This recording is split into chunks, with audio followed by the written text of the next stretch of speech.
My name's Eric, and I'm hoping you can help me. Today I'm talking with fans people. I'm looking for my grandpa. I'm a grandchild who's been lost in the world and has lost his grandparents. I cannot find them. I'm hopeful that one of you is my grandpa.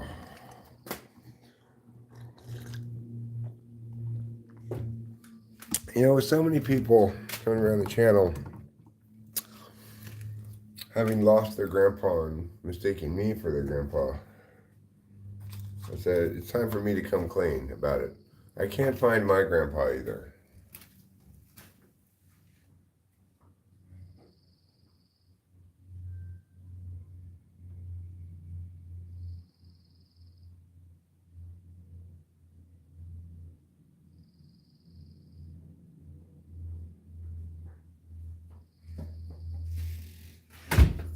Rachel got a few packages today. A couple of packages from Abercrombie, but also Fitch. Okay. And one package from Hollister.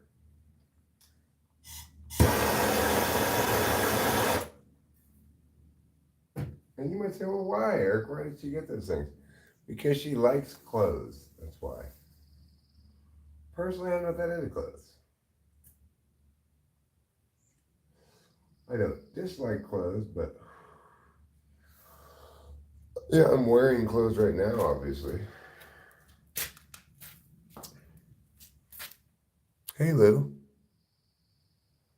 Well, the day's going a little bumpy in some sense. I went over to wait for the septic guy. They didn't show up after, like, I don't know, 15 or 20 minutes late. I called them. They said, let me call you back. My guy's running a little late. And they called me back, like, not very long ago after I came back here. And we have to put off that till tomorrow, maybe till Wednesday, depending on this other thing they have going on. So,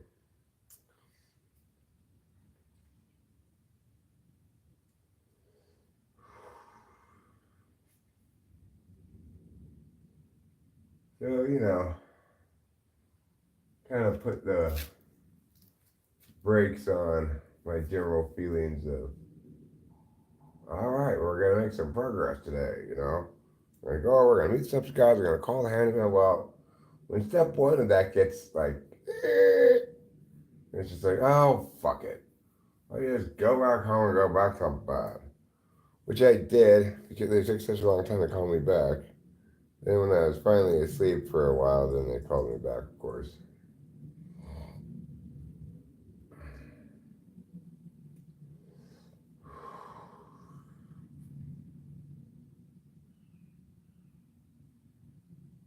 I'll be inside in a second. Also, I'm having a lot of poops today, which is a good thing, but I just wish they'd all get their schedules together and come out at one time, you know? Instead of saying, okay, now poop a little bit more. Okay, you're done. Okay, now poop a little bit more. No, I just pooped like 15 minutes ago. Why do I have to poop more now, you know? Just get all of you out at one time.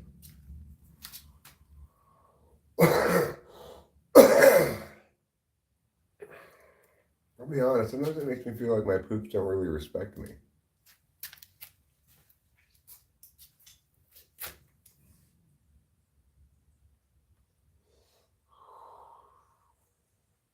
Or maybe it's really just my butt that doesn't respect me. It's responsible for the poop retention rather than the poop itself. It's possible.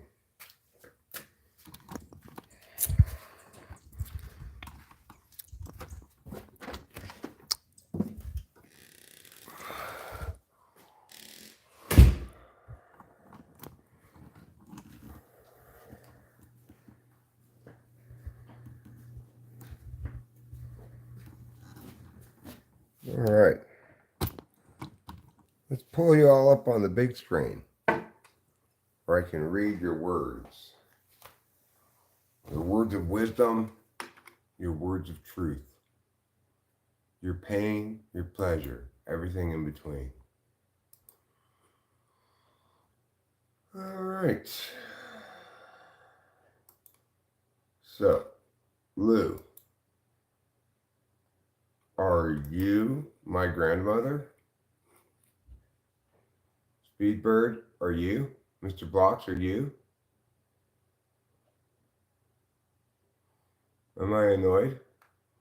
Uh, a little annoyed. Hi, I'm Albizo. Hi, Red Rum. Hi, Mavis.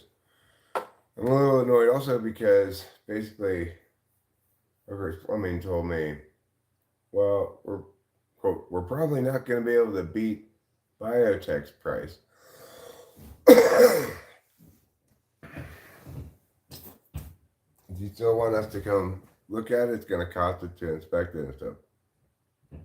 I'm like, yeah, just come out anyway, I guess, because the thing is, Biotech wasn't calling me back. They're a pain in the ass to deal with.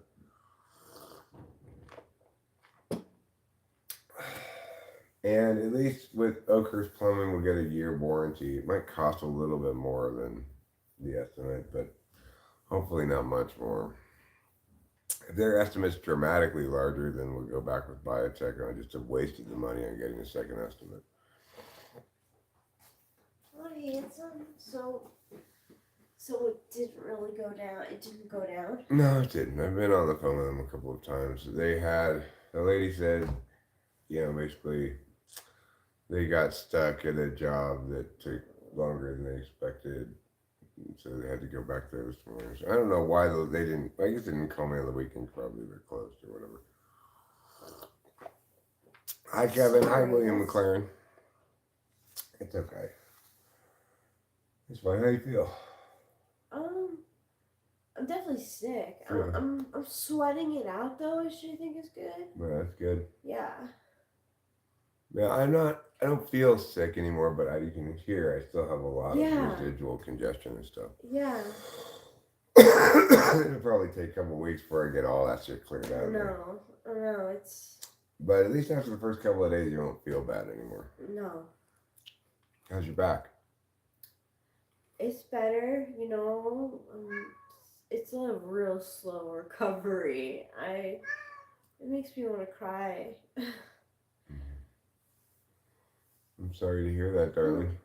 It's okay. Ali Ferruzzi PVZ1. Hello. Hey, Mavis. Rachel's here. Okay, I won't show you. It's okay. It's fine. It's fine. I just feel like. Well, you look fine, but I don't know if you don't want. If you're feeling, I know how women are. They're like. Some are like, I will not leave the house without putting on my face. Well, I definitely, that's kind of me. I don't like to leave the house without, at least putting lipstick on. Yeah, but you don't require this whole, scalpel. No. Yeah. No. I'm pretty laid back when it comes to this. 72 degrees out? Yeah. Oh my gosh, that's so nice. No wonder I was sweating. Well, Isaiah Rude, I think that's a great typing for Elaine. I think so too. She might be an ESTP. She is definitely as good a chance that she's an ESTP as she is an ENFJ. Based on the test results, ESTP is probably the best type to test her as. Yeah, because I kept on getting stuck on the fact that she didn't perform well. I know, I've said, I'm like a broken record. On the open world mic thing. The NE was struggling, and I was like, we know too many ENTPs who would, do well on that. Right, well, I mean, the thing is, based on all the tests I did, I came up quite definitively with beta quadra. Oh. I mean, N-I, not S-I, Yes. and T-I-F-E, not F-I-T-E. Yeah. So that's beta quadrant, right? Um,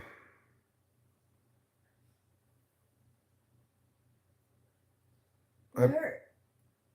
Yeah. Her. I believe her NE is not dominant. That's how I think. right, not dominant. Yeah. Yeah. Yeah, I believe it's back slot, somewhere. And if it were A slot, that would make sense because it's so unconscious that it makes it difficult. Um, I'm glad that she fought for it a little bit. Uh,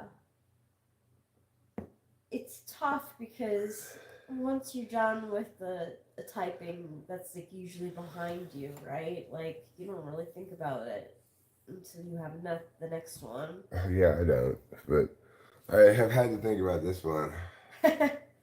She.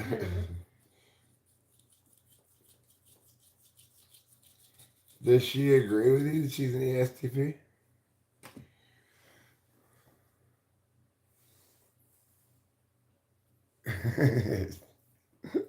Ivar, Edith Puthie is Oh my god. is one of the great philosophers of all time. Obviously, her TA is not as good as Edith Puthie. Okay, cool. So I'm happy that she's happy with that answer. Yeah, I'll go with that. That's fine.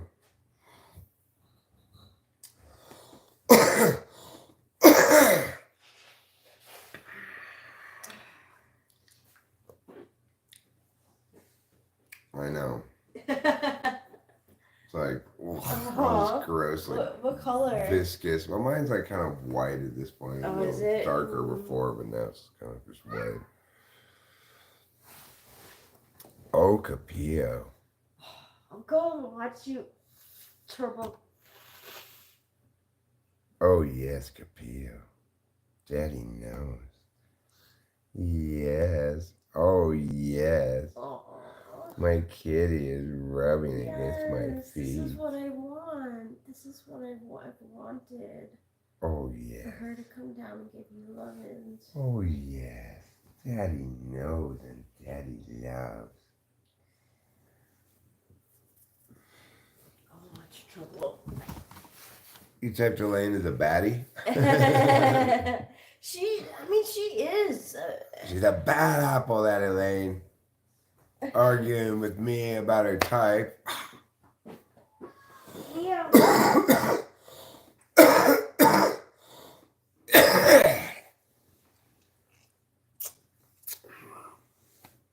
So, one thing that should make Rachel feel a little better, even though she's sick, is she has some new clothes to try on. She likes to try on clothes.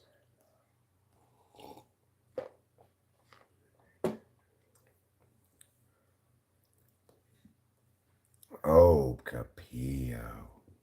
What a silly girl. Oh, what a face rub kitty. Yes, Daddy knows. And Daddy loves. Get on with the youngins. Oh, she's a hottie. I did not know that. I thought baddie just meant a bad person. But wow, you're really jumping to condemning her.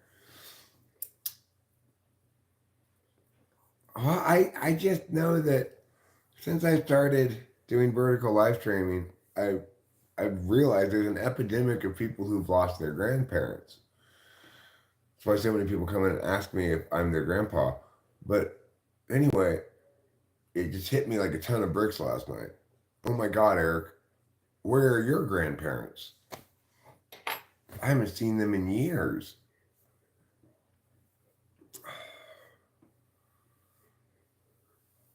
So I thought I'd ask if anybody out there was my grandparents,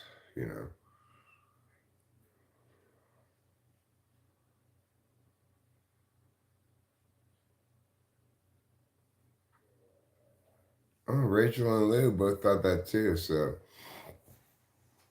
and Rachel's Generation Z. She might even be Generation A, which is the generation after Generation Z.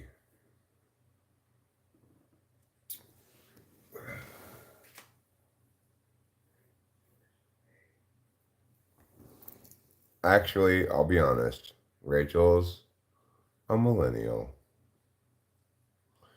She's on the older side of millennials, too. She's probably fewer than 10 years away from being Generation X.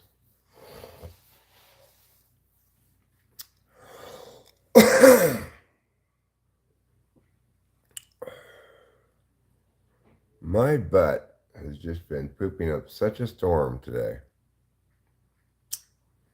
Where did I put my torch? My Warchy porch. I'm gonna need that. Unless I have a lighter. That's odd. Did I take it outside? I must have taken it outside.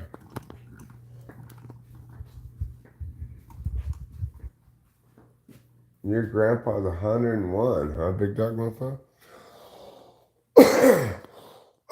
He's the only grandpa left? Is that what happened to everybody else's grandpas? Yeah, there's my Warchy porch. You don't need to panic, I found it. My other Warchy porch is at the other house. Do I have any living family descendants in Germany? Not that I know of. Maybe, but I've never heard anybody in my family reference anybody in the country of Germany.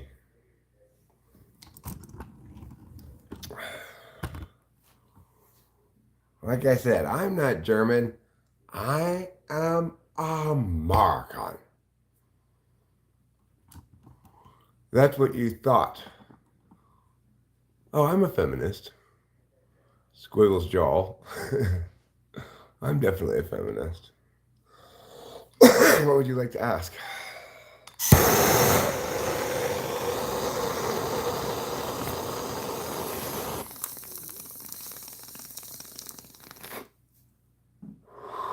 I'm glad Squiggles Jaw is back. I like his name. You should actually write it in English. Squiggles Jaw.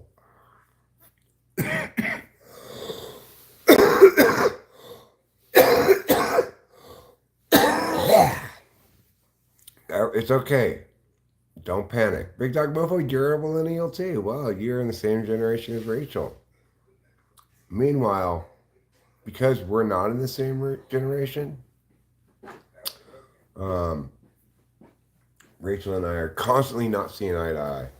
I think about things in terms of like horse-drawn buggies, and she thinks of things in terms of like monorails. Yeah, it's not a word, I think. Okay, Eric, should you be a feminist? What is a woman?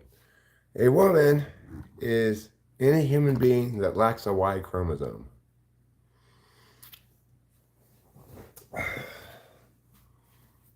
1983. Oh, you're even older than Rachel. Yeah. Congratulations. You really are on the cusp of Generation X. I believe that like Generation X starts like 81. You mean it ends in 80? I mean ends, yeah. Yeah, I think Gen X ends in 80.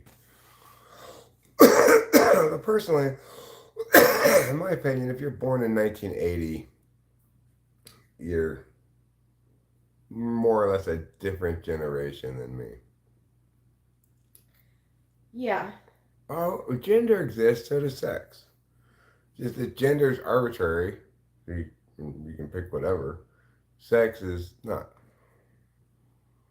Do I agree that the Women's Day holiday is necessary? No, they should replace it with the second Global Beatles Day.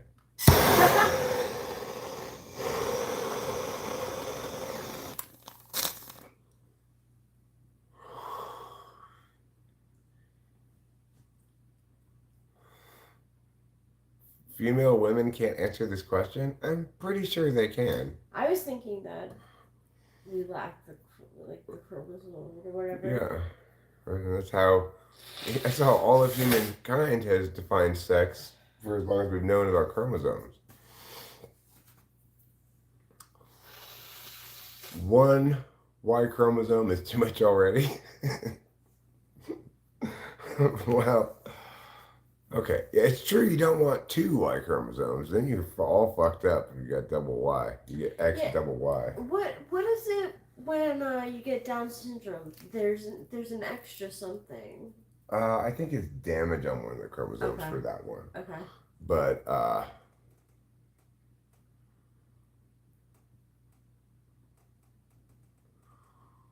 well, we don't have to define women to know what they are, okay? But in this instance, he asks us to define women. You know? So I agree that maybe we don't need to define women. Maybe. I'm not saying, I don't say I definitely agree. I'm saying maybe I agree with that. But if we are going to define women, then that's how we should define them, because we want a definition that operationalizes, that we can use in every instance to make a determination. Because that's what definitions are for.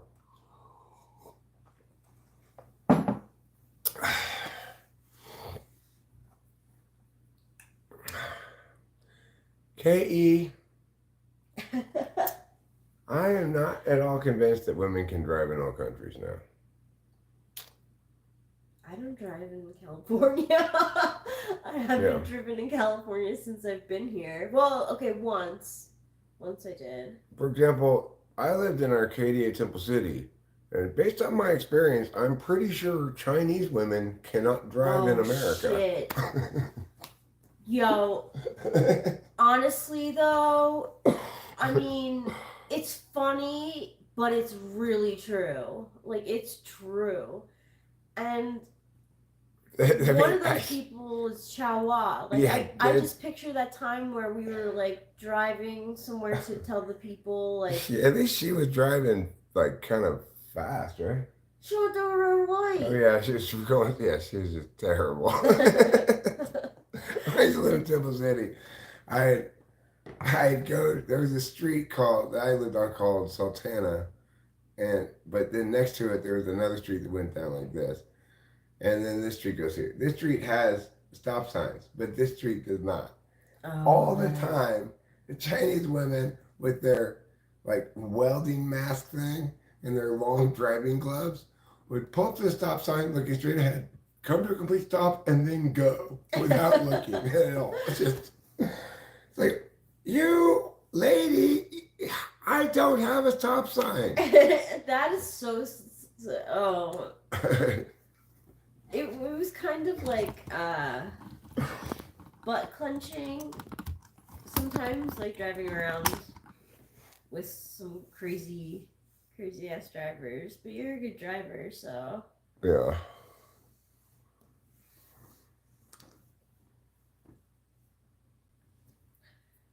Okay, well, fine. How do I define a woman? A woman is someone who identifies as a woman. How do I define a female? A sexually mature female is also a fine enough definition for a woman. It's like,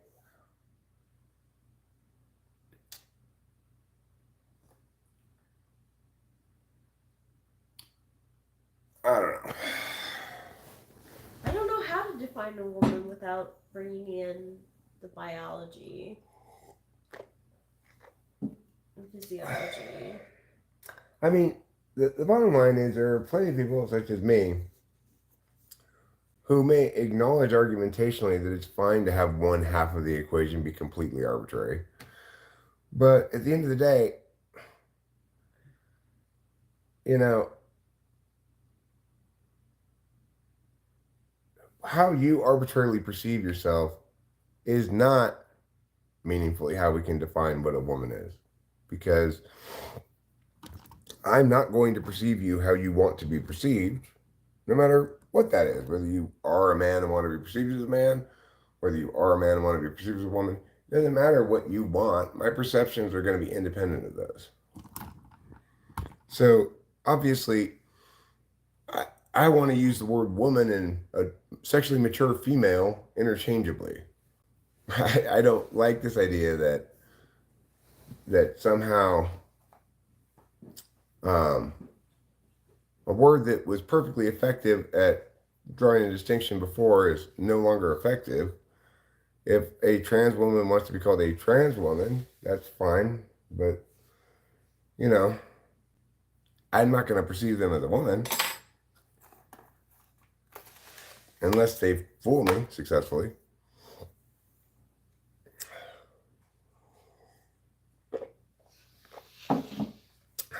And when I use the word woman, I mean it as synonymous with sexually mature female. I don't think we need to jettison the word woman and find yet another word that means like sexually mature female so that I don't have to say sexually mature female every time I mean woman, right? I think it's silly. But whatever. I also understand that the fact that I think it's silly is of secondary concern to the general ontological assault subjected, that trans people are subjected to by vast quantities of the population. I think that's far more appalling than them fucking with the word woman. What's far more appalling than people not treating the word woman like a word that means something is people treating the word rights like it doesn't mean anything. That is a crime. That's a fucking crime. When people say, everyone has the right to me, you fucking criminals. I don't like when people come into the chat saying whatever they want and being like, "It's America. I can say anything I want." Like, no, they really can't though. There's freedom of speech, but there are just some terms that like are just not supposed to be used. I don't mind them. I don't mind them coming in and saying that because it's just a teachable moment for me. I just explain to them. That's true. Yes, you have the right to free speech. That precludes the government from punishing you for your speech in most circumstances. Yeah. It doesn't mean you're entitled to say whatever you want, wherever you want, with no consequences from anybody. Right, that's what I mean.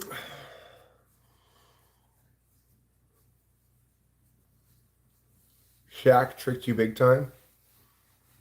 Shaq does everything big time, Ivar. Yeah, well, the UK doesn't understand how critical freedom of expression, free speech is to a healthy public discourse like America is. Now, I don't think we really understand it generally either. It's just our forefathers did. And our case law continues to protect us. But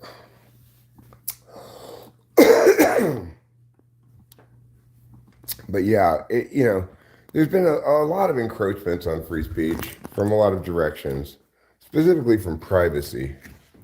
I think has been the worst encroachments on free speech. Like, if you are out in the world in a public space, you have no expectation of privacy.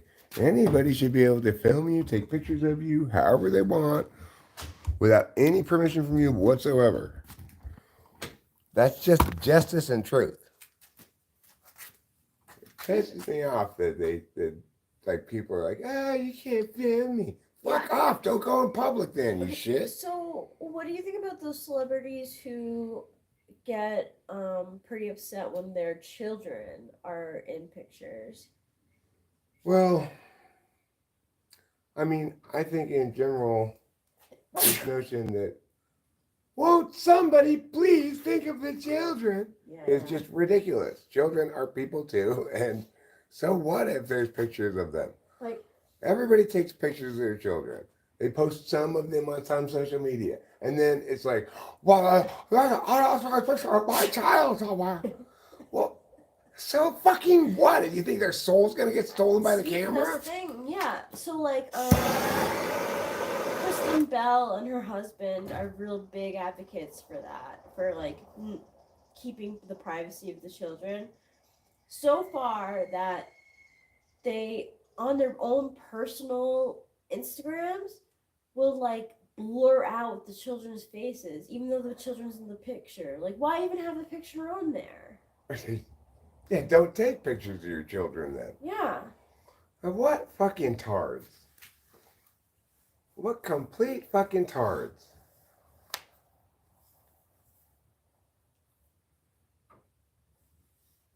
I think it's better to explain, like, hey, mommy and daddy are in this business, and it can get dangerous, and there are people who take pictures of us wherever we go. I'm sure it. it I mean, it must be tough for the children. Okay, well, let me say this. I wonder what the total number of people who have had their picture somewhere on the internet when they were during their childhood, right? Yeah. Versus the total number of people who've had that lead to some kind of harm. It would be massive to absolutely negligible. That's I the agree. ratio. It's like if something's going to put your child at risk, the chances of it being a picture on the internet cause them some kind of harm, chances of it being that are slim to zero. Yeah. It's kind of controlling. Yeah, let the world. Every time you insist on privacy, you're saying, I prefer to deny everybody else access to this information. So, for my personal interest, every single other person on the planet must be denied access to this information. Yeah, that's what they think. They feel like the children didn't sign up for, they don't. No, They didn't the choose. children didn't sign up to be children of celebrities. Yeah. The celebrities chose to make children that are that. Yeah, I know. That's what happened. Knowing that they were celebrities, they nevertheless did the terribly dangerous thing of having children who might be recognized. How irresponsible How of them. irresponsible.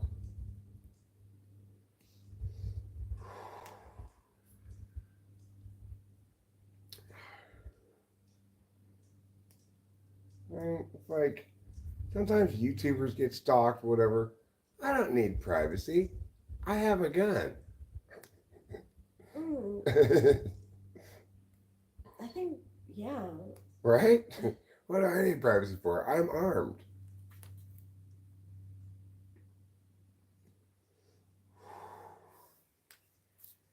I'm sure celebrities have bodyguards wherever they go, right? I'm sure there are plenty of sane celebrities who don't have a staff of people waiting on them. Oh, J-Lo. Probably most celebrities just go about the world looking scruffy and not getting recognized. They do. Putting a hat on and sunglasses. Yep. Yeah, I saw this recent picture of Drew Barrymore, and she was out and about in like sweatpants and stuff, and like you would never be able to tell it was her. It's only when they have their, their people make them up that you can really tell that it's a celebrity. You know what she and I have in common? When I go out, people never think I'm Drew Barrymore either. I'm so sorry. It's fine. I don't want to be mistaken for her, actually. You don't.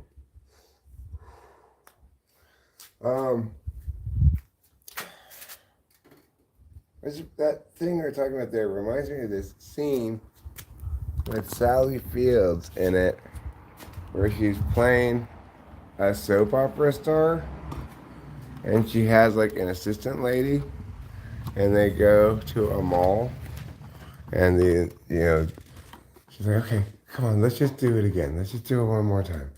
And they go to the mall, and then the assistant lady goes like, oh my God, it's that lady, famous lady from the soap opera. And then all these other ladies at the mall come over and like, oh, is it really you? And she's like, oh, it's me. But she like makes it happen by having her assistant do it. Oh, she was looking for the attention. She wants all that attention, but she's not that recognizable. So she has her assistant say, oh my God, it's me. Oh, Hi, Reese. Funny. Um, you're legally drunk. Well, I guess I'm basically legally normal. I'm not legally blind.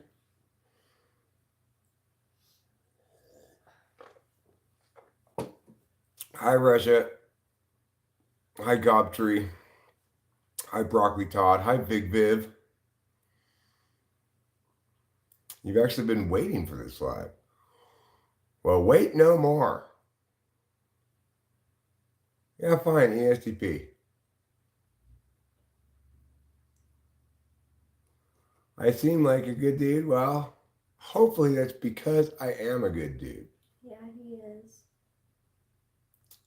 Hi, SpongeBob. Are you ready?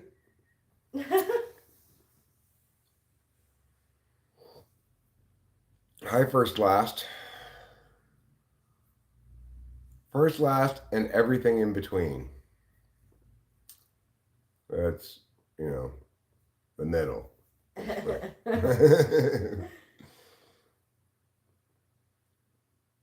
You're a karaoke champion from India. My name is Gupta Singh. What? Wow. What kind of is that a joke or what? I like karaoke. Rachel loves karaoke.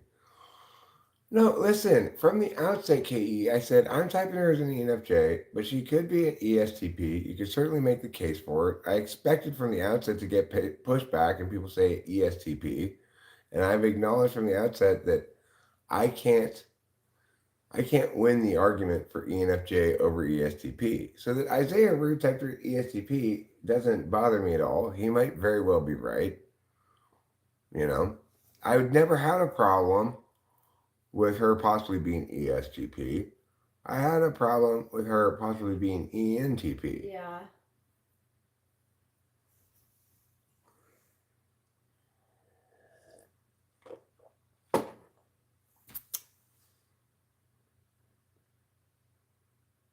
Hello from Serbia, Nikola Novakovic. My sister lives in Serbia right now. Yeah, Rachel's sister lives in Serbia, in Belgrade, I believe. Yep.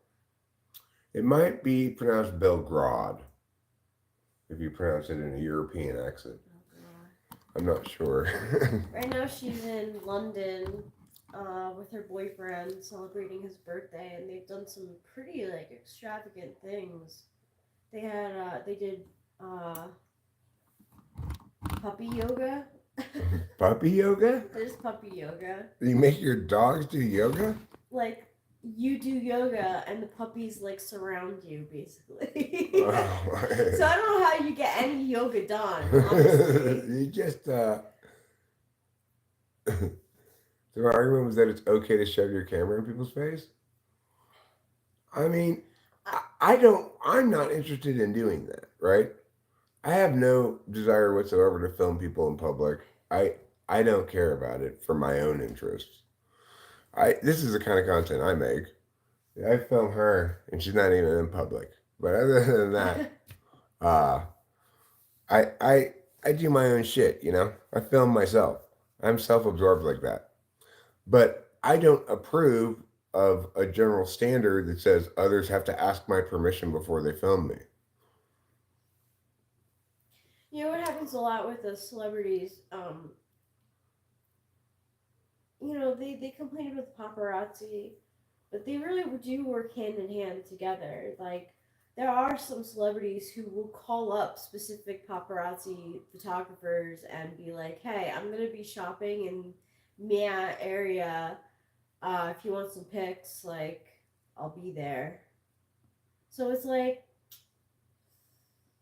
if you're working with them, you can't really complain. I mean, I would never complain if paparazzi started following me around. Oh my gosh, you know who's terrible with that? Kendall Jenner. She's so rude. She gives them the finger all the time. She honks at them really loudly. No manners.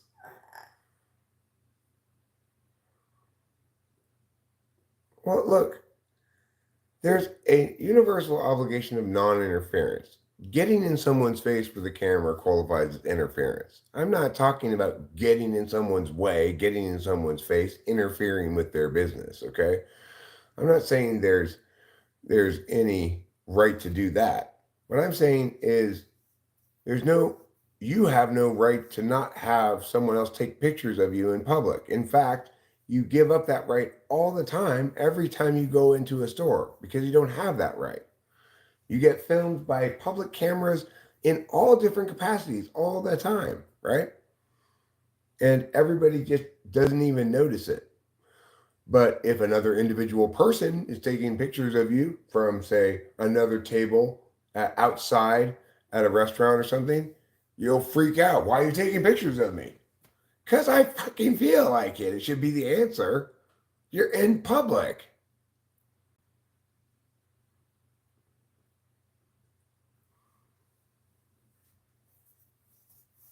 Right? But people would freak out. Like, I bet even if Rachel and I were sitting at a table and, like, let's say we were at one table at a restaurant, the restaurant was empty except for another table over here, and there was a guy who kept taking pictures of us. I'm sure it would bother Rachel. It would. It wouldn't bother me. To admit that, but it wouldn't bother me at all. I could see myself putting my hoodie up or something. Yeah. But I'm more introverted. Yeah.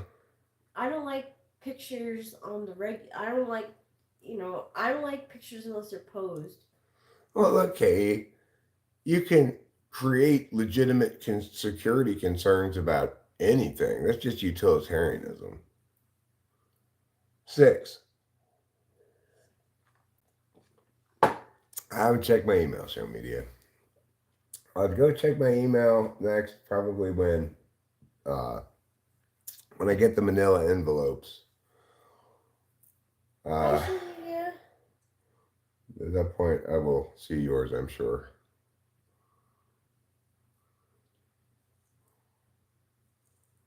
Yeah, I had a donut this morning. No, utilitarianism is not relevant in rights discussions, which is what this is.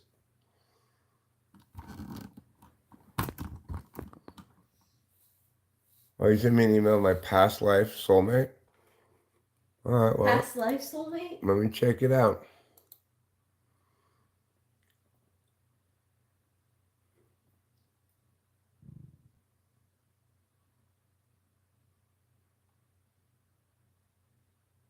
When did you send it?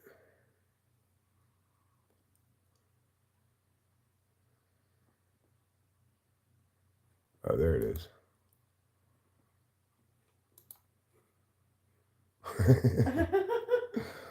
All right, I'll show everybody my last soulmate. She's got some short arms. Is she like part T-Rex or something? There she is. She's a Pepsi lover, huh? Why can you see both her areolas and her nipples if she has a shirt on? That's a good point. I'm curious about that.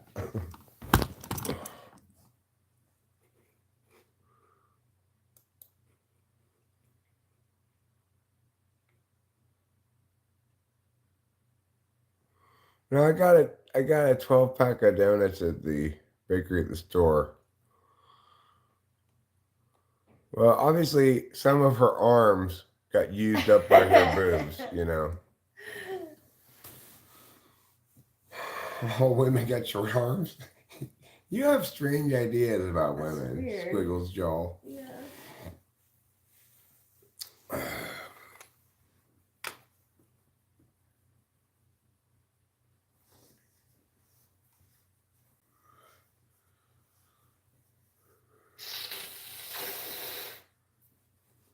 Diet Pepsi.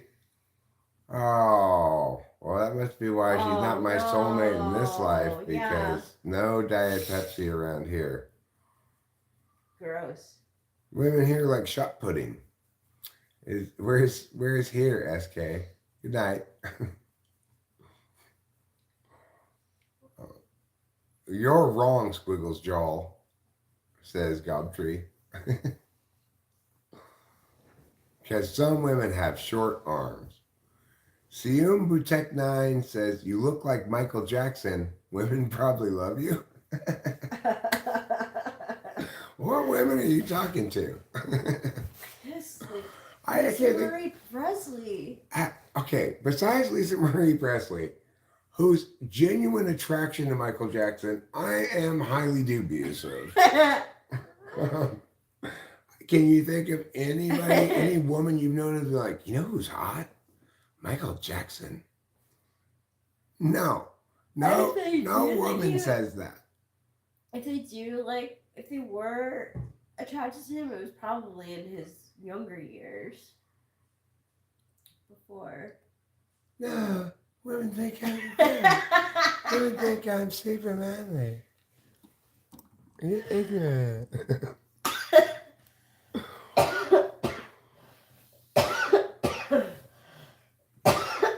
Hi, Anchel Gaur. Anchel Gaur. What? TS. WTS, your channel. What's your channel all about? Oh, that's what WTS stands for. It just stands for what? Oh. You're just saving yourself 2 letters there. I'm not even sure if it's worth it. But okay, that's fine. This channel is all about you. Yeah. We're all about you, the viewer. Okay? And this episode of Talking with Famous People is no exception. With Squiggles Jaw continuing to contribute highly insightful comments to the conversation here. Yeah. It's like, women are mainly short? Is that why she's so low to the ground? I think I figured it out, Rachel. It's not that you're bad at reaching for things, it's that you're short. Oh. I always wondered I why. just assumed you just were really shitty at reaching for things.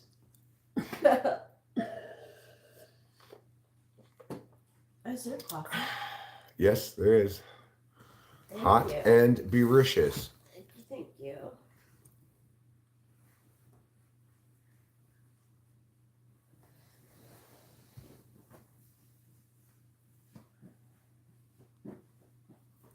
I didn't say it was offensive. I agree that the average height of women is shorter than the average height of men. Nobody wouldn't agree with that. You know what, Lou? I'm going to just say right now. It is good to be bad at teasing because it's bad to be good at teasing. I don't know if that logically sustains, but it's true nevertheless.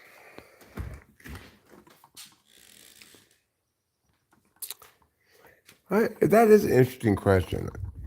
If it's bad to be good at teasing, does that necessarily mean that it's good to be bad at teasing? It's an interesting question.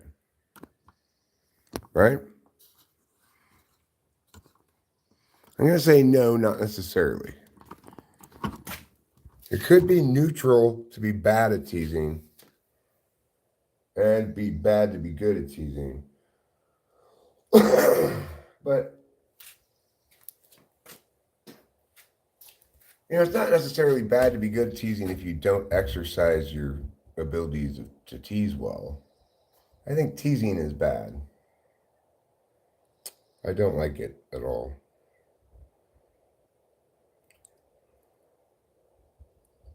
My ex-wife's family, they like ribbed each other or whatever. I found it appalling and horrible. That's not how people who love each other treat each other.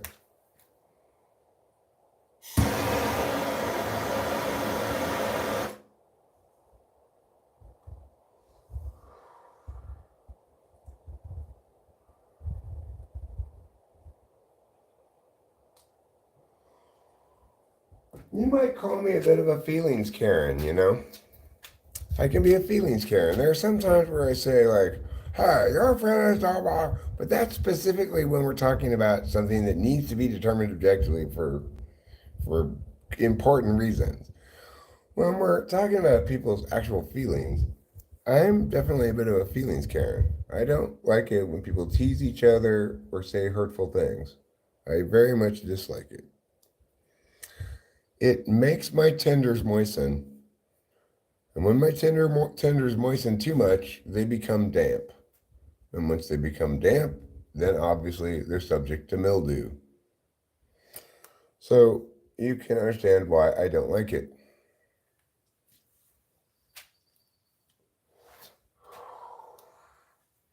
Really, the reason I don't like it is I don't like to feel bad. And anytime I become aware of stuff that might make me feel sad, sympathetic, empathetic, or whatever, I want to go la la la la la la la. So I don't think about it. I don't like to think about sadness.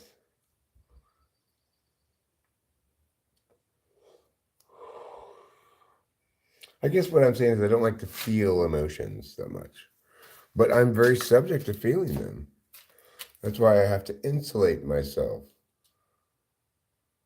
such that I can maintain an illusion that everything's fine and everyone's fine. I am Muslim. You are Muslim. Salam alaikum. Alaikum. Salam alaikum is Muslim, everyone. Let's all give him a hand.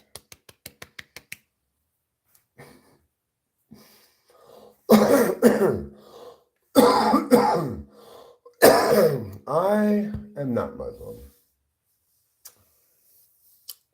But that's okay. That just means you and I don't have the same religion. I'm sure there's a lot of things that are different about us.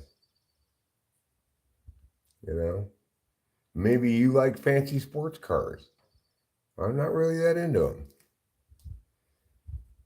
Maybe you enjoy watching the sport of highlight. I'm not into it.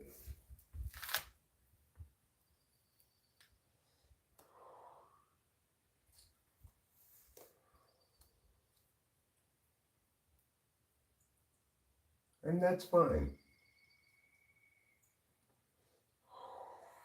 It just means you have bad taste in sports.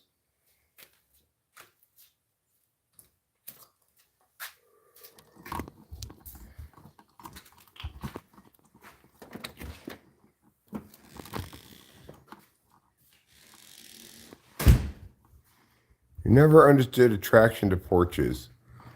Well, that's not actually a porch we have. It's kind of a covered walkway. It goes around the front of the house. It's very desirable for the following reason.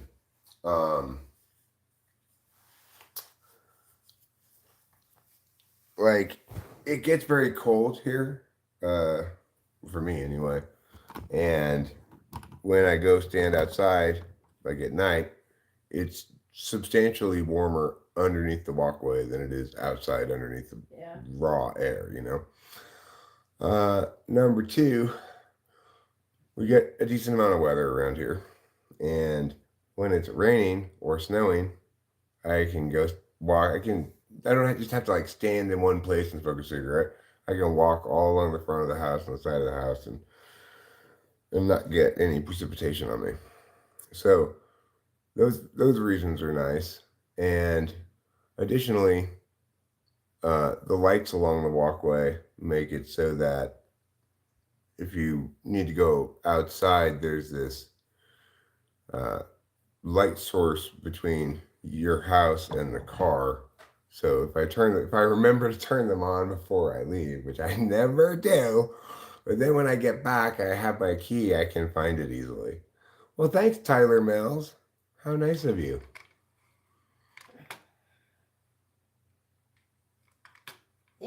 Tyler Mills.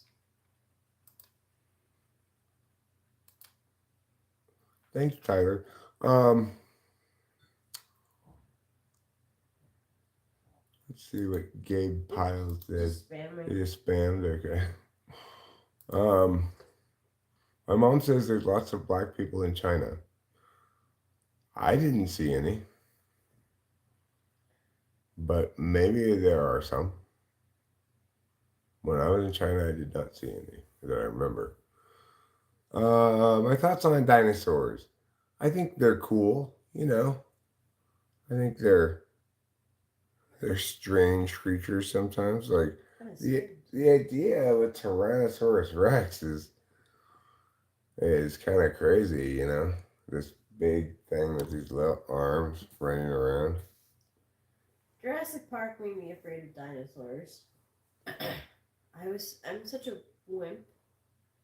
When that movie came out, I was like so scared. Bum, bum, ba-dum, dum, ba-da-dum, dum, dum. Yes. Ba-da-dum, dum, dum, dum, dum. What do I think about chopsticks? I think that they do the job of basically like a fork sometimes.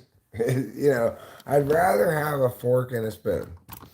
A fork and a spoon in combination, no matter what the food is, if it's the same food, you're going to be better off with a fork and a Oh spoon. my gosh, I have so much trouble with chopsticks. If I don't get my fingers in the right position, then like I'm like grabbing maybe one noodle. Forget about it if it's rice. Yeah, rice is a bit of a problem with chopsticks, right? The thing is, so you take a random assortment of foods. There are some foods in this random assortment that you will be able to eat with chopsticks. Those foods you'll be better able to eat with a fork and a spoon. If there are some other foods that you won't really be able to eat with chopsticks, but you will be able to eat with either a fork or a spoon. Say soup, you can eat with a spoon. You can't really eat it with chopsticks. That's why even Asian cultures still have spoons. And the point is, if you are uh, Miyagi, then you have a fork, a knife, and a spoon. Now you can eat anything that's there. You have a fork, knife, spoon. You can eat anything at all. Yeah. What are you gonna do with your chopsticks with your ribeye steak? You know, how are you gonna eat your ribeye steak with chopsticks? You're not. It would be laborious to eat soup with chopsticks. Sure, it would. You just get a couple of drops at a It time. would be. Just like dip your stick and go. Hi, Maddie, the avocado girl. Hello. Hi, Maddie the avocado Many hearts girl. to you too.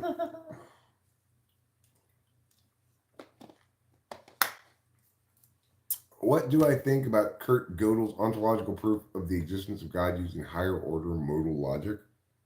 I am unfamiliar with it, but if it's an ontological proof of God, then the core of it is that because God is named and exists conceptually, that he exists in some larger sense. If it qualifies as an ontological proof, the engine of it is something like that. Do I like chicken nuggets? Well, I don't dislike chicken nuggets. I wouldn't say, like, hey Eric, what do you want to eat? Chicken nuggets, man. I wouldn't be like that. Yeah, no. But I like chicken nuggets fine. Do you like chicken nuggets? Deuce and Kooks? Oh, you're from Somalia, huh? Rate avocados out of 10. Wow. With you here, Maddie, the avocado girl, how can I rate them anything lower than a 10? Avocados are A plus. A plus. I'm a big fan of guacamole.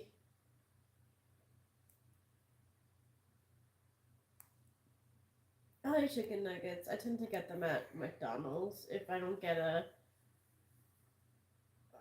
quarter pounder. What is it? Yeah. Well, let me see.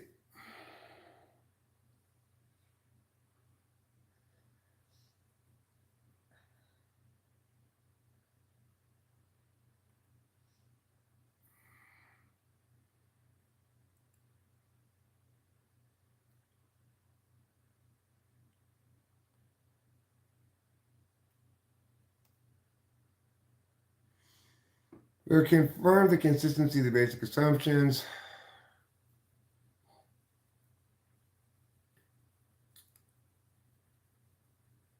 Okay, well, I mean, the thing is, I can falsify as proof of God right now in a second. I can falsify any proof of God in a second. Anything that you can prove isn't God, because God definitionally requires faith.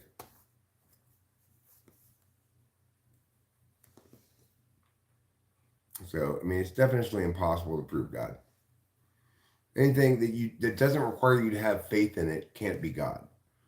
And so, accordingly, the idea that you can prove something that definitionally requires belief in the absence of proof, it's contradictory premises. So, accordingly, anything that follows from contradictory premises is always valid and never sound.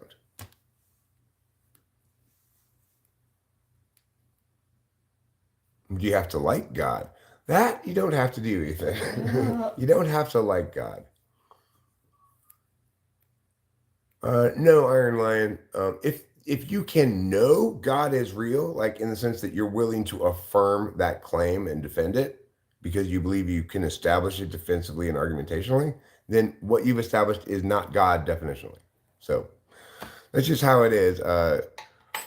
There's no way to avoid the hard ceiling on analysis that's necessitated by the definition of God requiring some application of faith. That's the only interaction anybody's ever had with God is a faith-based one. So you got to remember that. And then all these God questions fall apart, right? I mean, you don't have to argue about them anymore because it becomes very straightforward. Yeah, that's true. Faith is a behavior, not an affirmation. It's not something you defend argumentationally. Because if you do, then you're not engaging in faith anymore.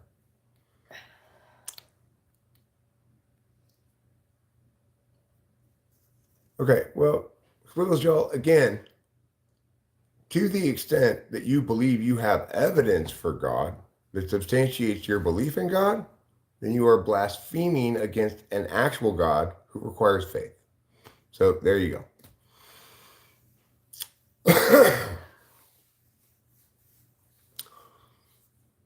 In fact, you can't have evidence because it requires faith.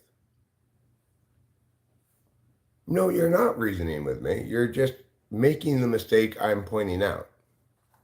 Just remaking the same mistake I've just pointed out is not reasoning with me. It's just failing to understand. Who do you hate as a president? I hate Andrew Jackson. I hate the shit out of Andrew Jackson. What about him?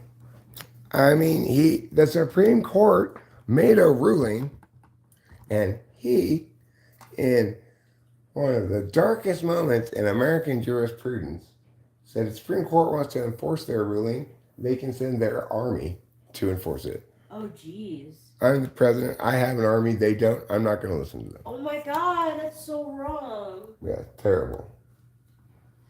Well, and that's fine if you're saying subjective experience plays a role in your faith. That's fine because then you're not saying there's objective external evidence to support it, right? Like a logical proof or whatever else. A lot of these kind of questions are actually really simple questions to answer. You just have to frame it correctly, and all the confusion falls away.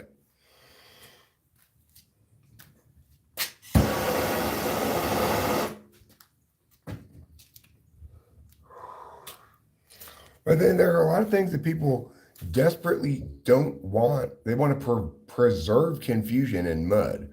Like, for example, evolution. Evolution is obviously completely bullshit, okay? But people are desperately married to the notion of evolution. Now, I mean, I want to stress this. Make sure you understand this. I am not saying that creation is an explanation at all either. I am not advocating in favor of creationism. I'm just saying evolution has totally failed to make its case that it explains where species come from. Yet, very smart people, many very smart people, are absolutely married to this idea, even when they can't sustain any kind of scrutiny at all when talking with me about it. It's crazy. I don't understand it at all. Why would you be married to some wrong explanation? Non-explanation. That's what it is. It's a non-explanation.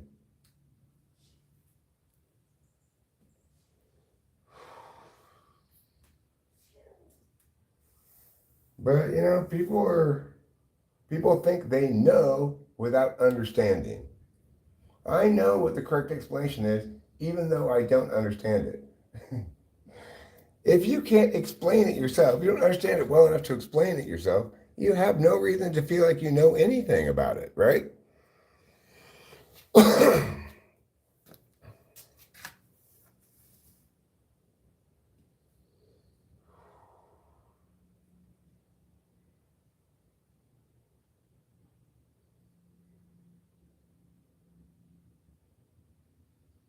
I think it's like there's got to be some sort of function in the universe that does something like this, where with people, I mean, where wrongness has an inherent slope against it, right? So if you're arguing in favor of it, you have a tough time winning. But after a certain amount of so-called experts get up here, then it goes like this, so that everybody keeps falling down into the wrongness.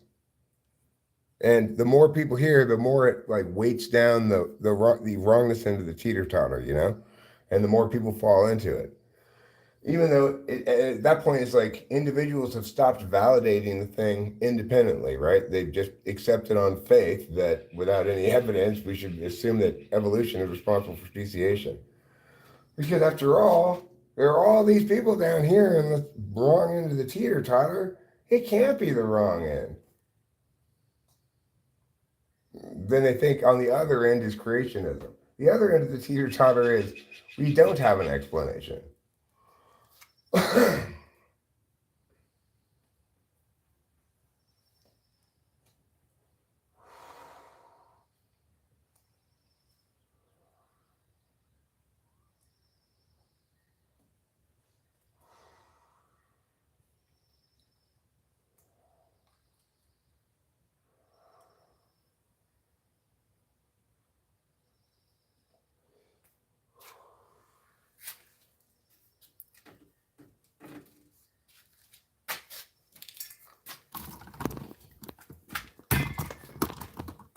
Hi, B.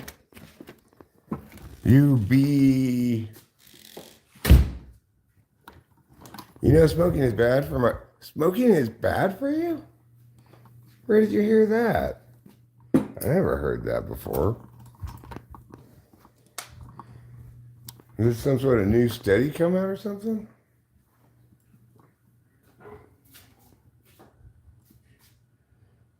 Well, evidence does support that we are intelligent beings, but that we have an intelligent cause does not follow logically from that.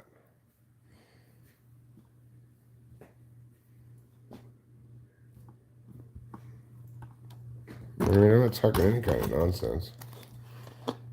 I understand what's required for an affirmation to meet its burden to affirm. That's all. Like if evolution were to means for him to affirm, it would say something like, mechanism X implicit to evolution necessitates predicted outcome Y in context Z, where context Z allows us to generate the predicted outcome by doing test mien, right? Unfortunately, uh, actually, I'm sick right now, Joel. But unfortunately, evolution has, for well over 100 years, failed to do that. And accordingly, we default to the negation because it's not our job to do evolution's job for it, right? It's trying to purport to be an explanation of where species come from. So if it doesn't actually explain it, then we negate, obviously. That's just from my perspective, that's just like the bare minimum of good reasoning, is to expect explanations and such to do their jobs, do the work that they purport to be doing.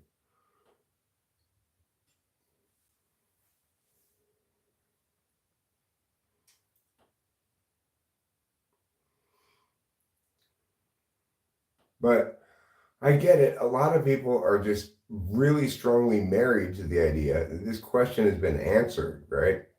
They don't want to revisit the possibility that maybe we don't have an answer to this question, a good answer.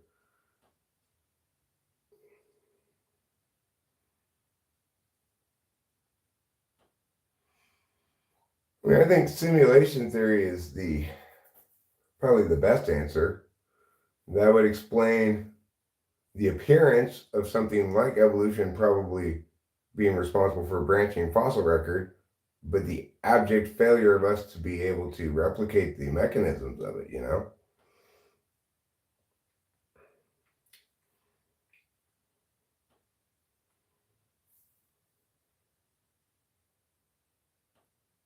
Regardless, we're never well served when we're talking about an objectively determinable matter to fail to objectively determine it. Plenty of things in life, maybe even most things in life that matter, are subjective things. And accordingly, there's no reason to use an objective calculus in determining them. But explanations fall in that category of things that must be validated externally, objectively, and on their merits. Otherwise, we might predicate other explanations on these bad explanations and end up in this mist of concentrated wrongness like Jordan Peterson, the evolutionary psychologist, is, where he tries to explain every aspect of human reality as something that hunter-gatherers needed for some reason, and this arbitrarily intense period of evolution that apparently occurred during our hunter-gathering phase. It's like, it's insane, of course. But, I don't want to argue it again.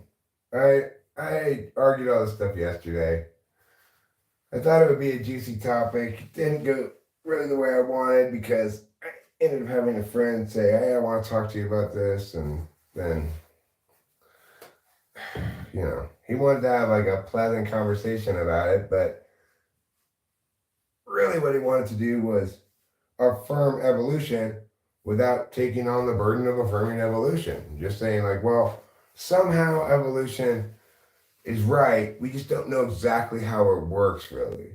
Okay, well, it's not right. It's not because to be right, it needs to explain things, not say some combination of varying things that might have some impact on genetics via reproduction are somehow, in ways we don't understand, responsible for evolution.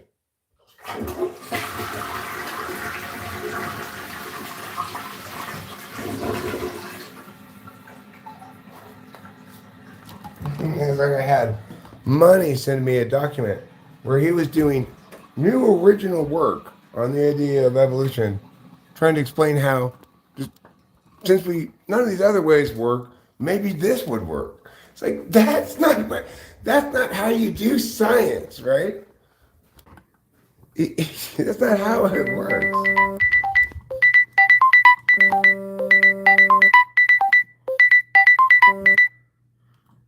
The phone call was from KKK Aluminum, Hawaii. I don't plan on um,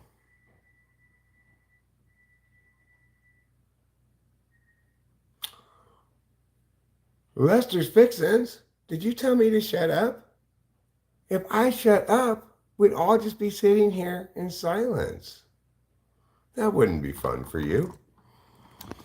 I'm trying to make things fun for you, Lester's Fixins. Gosh, you're a bit of a wet blanket. Bro, ain't you got bingo in the retirement home? I don't know what they have in the retirement home. I'm not in the retirement home. Hey, sponge fella. I'm doing great. How are you doing? I think I'll bring my glasses, go outside now that I have gone poop.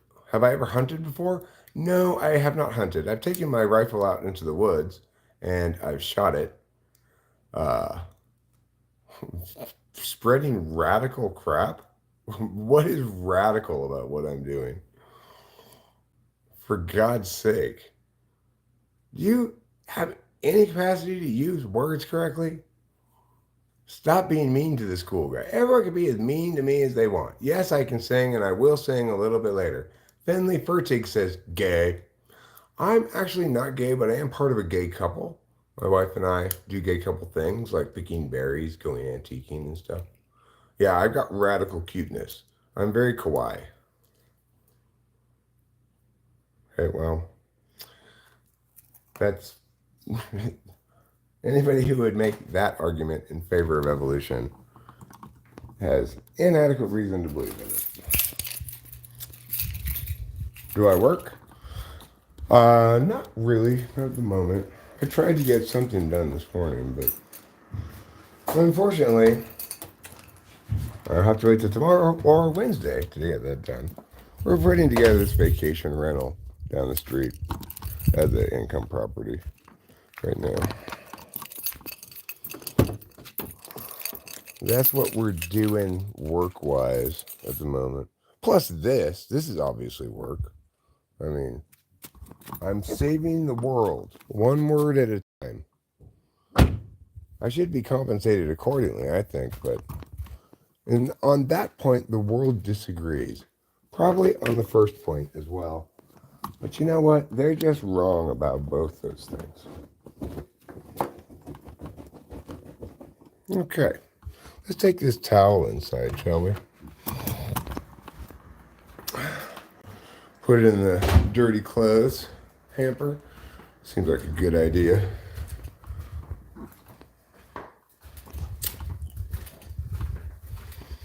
So right now the work I'm doing is I'm putting this towel in the hamper. How much do you think I should be paid for this? I think you, whoever asked me that question, should pay me $10 for the work I just did.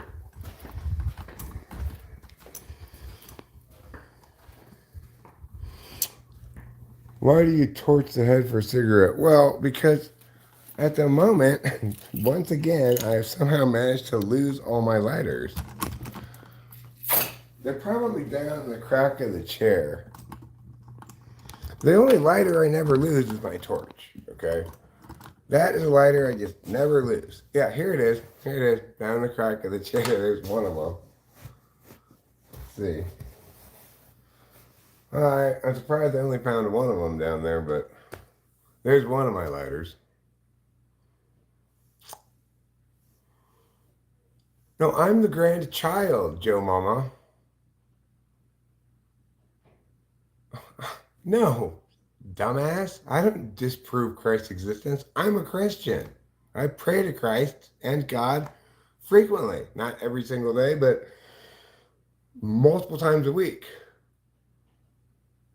So get your head out of your ass, for fuck's sake. What a dummy. Maybe try asking a couple of questions before jumping to wildly wrong conclusions. I see you, Amained 8. How long have I lived in this house for? A little over a year.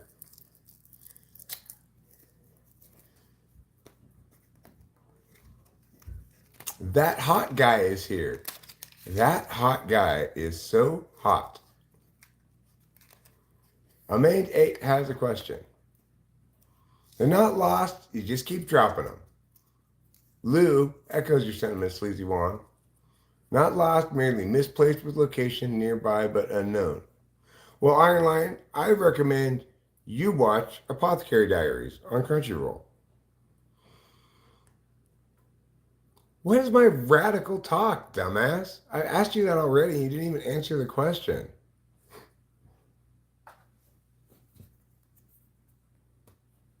Who's a dummy?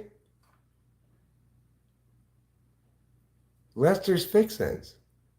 He said, you atheist, looking for ways to disprove Christ's existence. Even though I would point out that there's just as much wrong with disproving Christ's existence as there is with proving it. It still invalidates faith.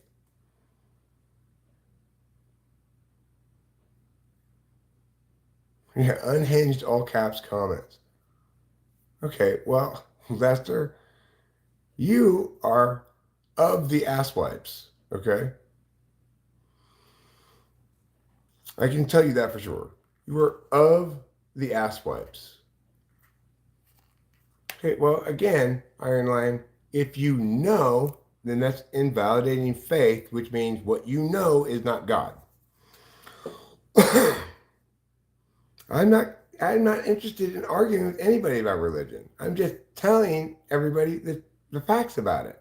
Faith is a behavior, not an affirmation. You can't defend it argumentationally, right? You can't disprove it either because it's a behavior. It's like disproving jogging. When we understand prayer as like jogging instead of like an argument, then we stop having these stupid fucking discussions.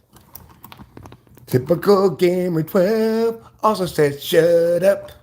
Well, thanks, Typical Gamer 12. What would you like me to shut up? My mouth? Well, I am deeply sorry to tell you that you are almost assuredly going to be disappointed by my ongoing failure to shut up. Well, I guess I'm gonna have to put the little car back in the garage now. I went over to get to see the septic tank people. They didn't show up. I called them. They called me back. They're not coming till tomorrow or Wednesday. It's like, all right, fine. Fine, world. You don't want me to get that done today? Fine.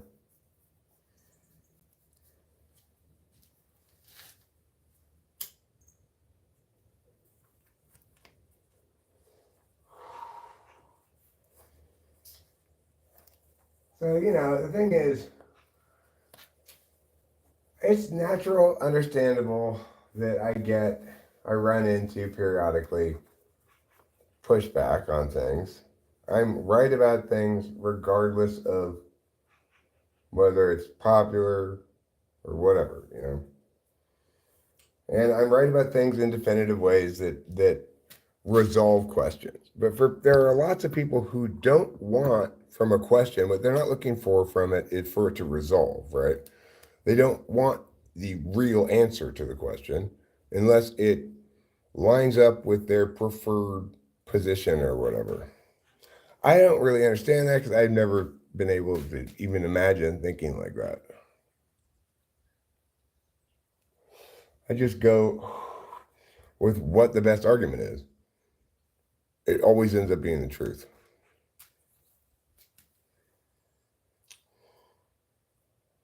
Or sometimes it'll end up not being the best argument, right? Like new information will be like, actually, that wasn't the best argument. This other thing is, and then that'll end up being the truth.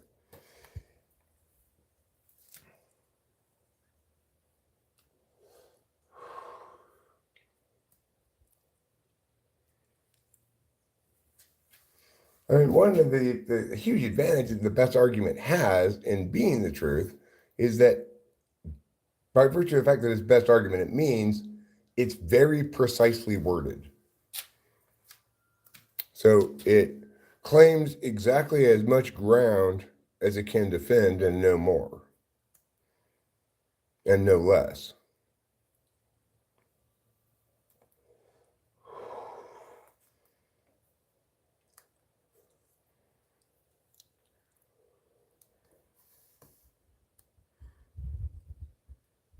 How many anchors do I own? I own 0 anchors. I don't have the link to the Discord server. I know that may sound strange, but I don't have the link to the Discord server. I don't run the Discord server.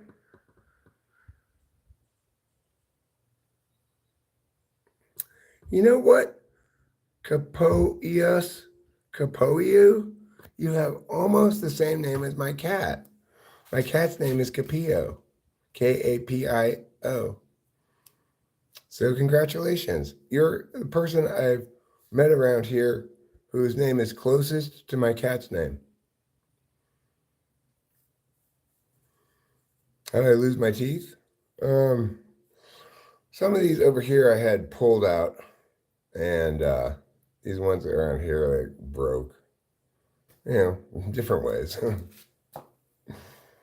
I plan to get them fixed at some point. When I get this vacation, I've got general plans in the works right now to get a couple of things set up around here.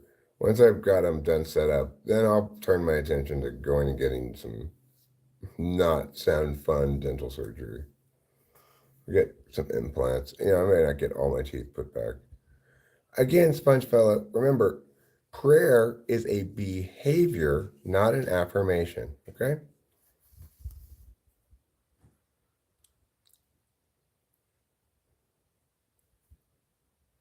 Right. You can't trust what you know. Faith is a behavior. For fuck's sake. It's like, I'm not speaking French here. Should be clear enough.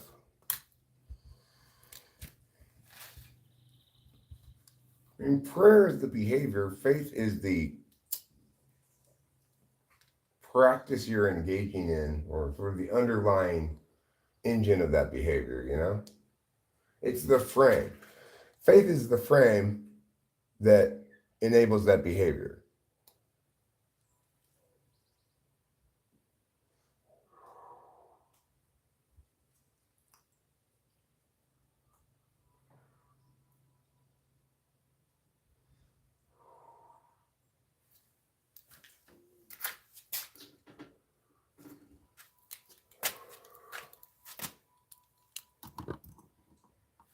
Right, well, Lester Fixins, if you just like to talk, then perhaps go find a channel that's less intelligent, right? Find somebody saying dumbass shit like you, and then you can enjoy yourself there.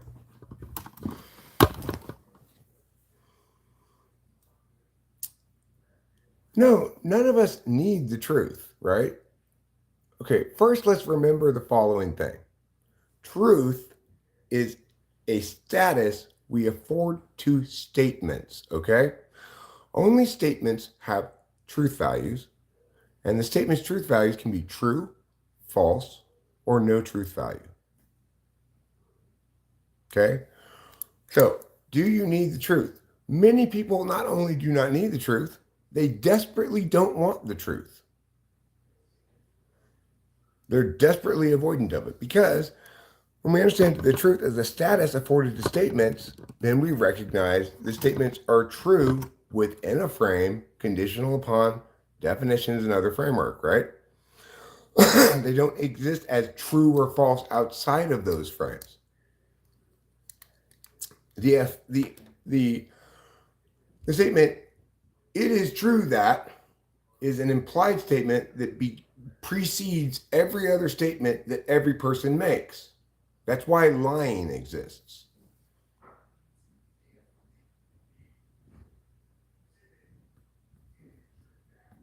Well, thanks, Nona. I'm pleased to hear that you're finding it interesting. Hello from Sweden, says Danilo And hello from America, says Eric. Marilyn Kirilova is wiping her tears. Karate concepts merge? They do? What do they merge into? I want to know. NFJ spirituality versus NTP spirituality. Talk about it. The absence of evidence is not the evidence of absence. True. It all depends on what makes of this existence, which is in truth. No, that statement does not make any sense. Truth is ugly. It takes some getting used to. It's actually very beautiful. Now I'm confused, says KE.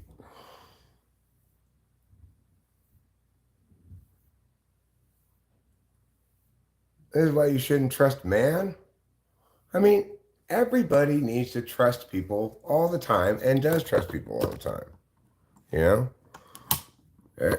People afford each other varying degrees of trust depending on what kind of situation it is, you know. In intimate relationships, we afford our loved ones a lot of trust, and if they betray us, it can, ruin us and stuff. But that doesn't mean trusting is bad. You know? If you can't trust, then you have some kind of attachment disorder, like borderline personality disorder, some other abuse caused problem with your ontology. Because that's basically what dark triad stuff is an inability of abused children when they turn into adults to trust. Would the world be better if it was Minecraft?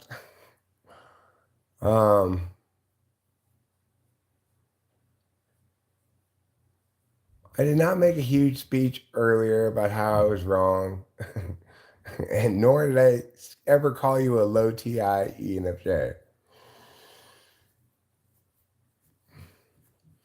I'm fairly sold on the idea that ESTP is a better typing for you. I'm still not sure it's correct, but that's fine. What's my stance on the existence of God? I have already addressed this question plenty, okay?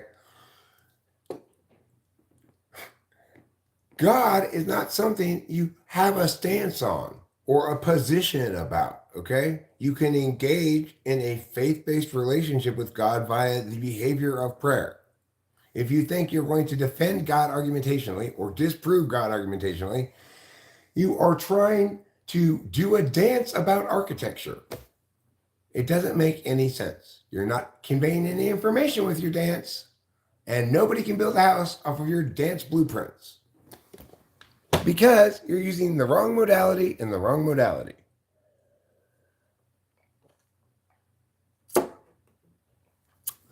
Don't let the negativity get to your head. Be strong, positive, happy, and do what you think is right. Always feel happy, never sad. Well, sometimes you're going to have to feel sad. Well, you know what, Lester's Fixins? Christ forgives you for your horrible, all caps judginess, okay? Just as he forgives me for my apparently inadequate form of Christianity. Meanwhile, I'm not Christ, so instead of forgiving you, I'm going to tell you to go fuck yourself, asswipe. Doubting my Christianity. Without my Christianity, I never would have quit drinking. I didn't have it before then. Mine was actually purposed to accomplish something I could not accomplish without God's help. It's a real relationship I have with God, you piece of shit. What a piece of shit.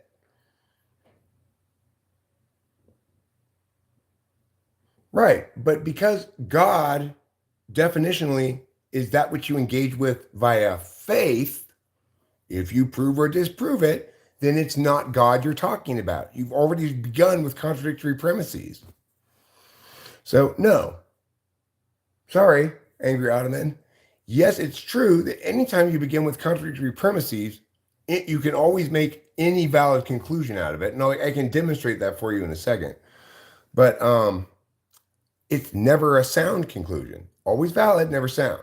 So the way you can do this is if I have P and not P as my premises, I can use the conditional logic rule of inference called addition. And I can say P or Q. then not P, therefore Q, because I've got a disjunction now. Using addition, I can create a disjunction, P or Q, and then I can negate half the disjunction with the not P, and I can prove Q. I can prove absolutely anything when I have contradictory premises. So yeah, you can do the logical work if you want to live in fallacy land the whole time.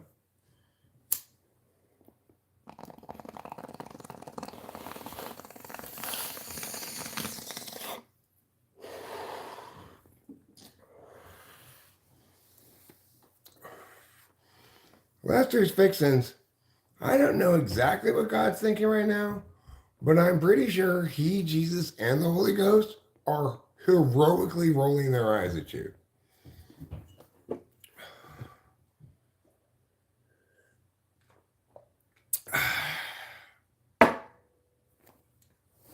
The weed? Okay. Are you really that questiony? You need that many question marks? What a tard. For God's sakes. Have you ever been out of a cave?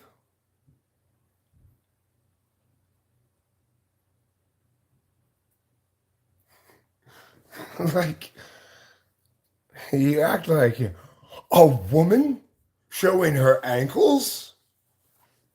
For God's sake, dude. Chill the fuck out.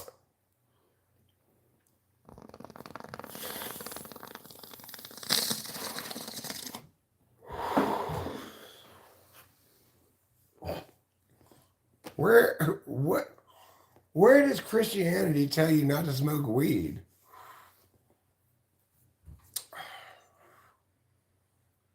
Sure, no, my pleasure. I gotta say, I've been doing this, where that's happening right here. I've been doing this for years with zero channel growth. But within the last 2 months since vertical live streaming, all of a sudden my channel has exploded. It's like I have over 11,000 subscribers now. Like just a couple of months ago, I was at under 9,000 maybe, or just barely 9,000. And I had spent years between 8 and 9,000, literally years, like several years at least, without hardly any movement. And now, all of a sudden, I've got lots of people here. Even right now, just randomly picking a moment, there are 55 people here, 49 now. Oh my God. It's amazing. I hope it continues lasting as long as possible. But you've made that clear, Lester's Fixins. Now, would you like to make some other point, or are you just going to repeat yourself? You're not making a point, right? I've contradicted your point. You're not responding to my response. But that's not my point. My point is, okay, you don't like me. You think I'm not a real Christian. And here's my perspective. Fuck you. So we're at an impasse, obviously. I'm not high. I wish I were. I need to smoke a lot more weed than that to get high. Beardy Homebrewing, are you okay? No, Beardy Homebrewing, and I thank you so much for expressing concern for me. I deserve a night in the cell. You're such a good Christian, you'd imprison me for living my life? What a fucktard. Tell a joke. Okay, I'll tell a joke. Some of you who have been around for are going to be familiar with this joke, but those of you who haven't, it's new to you, okay? Some people are offended by my identity as a fake dead person. But I explain, I can do everything a real dead person can, plus I can hear you.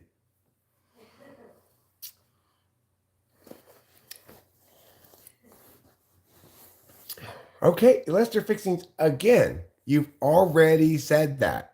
Do you have anything interesting to say? Or you can just continue repeating yourself? Do you have Tourette's or what? Again, to repeat what I'd say, fuck you.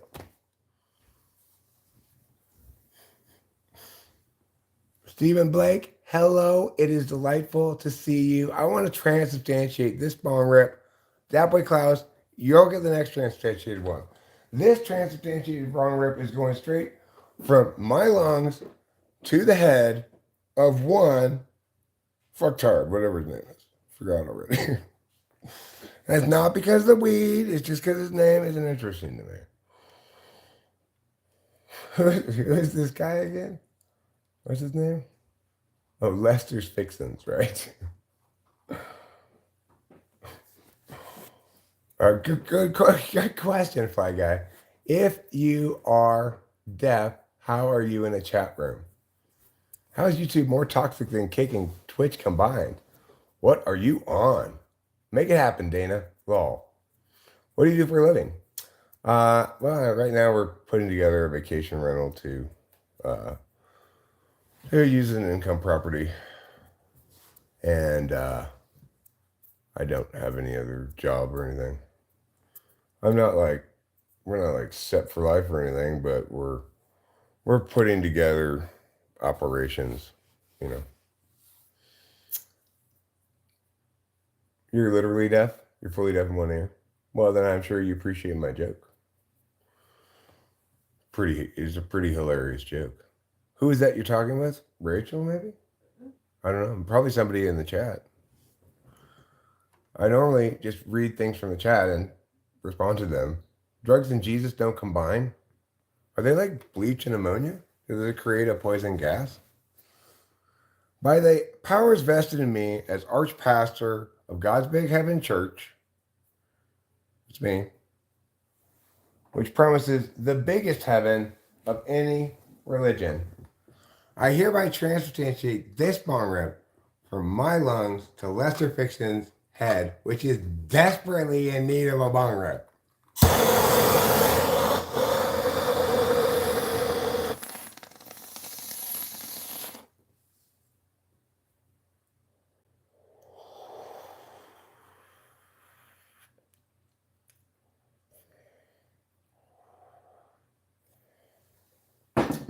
There, you feel that one, Lester's Fixins?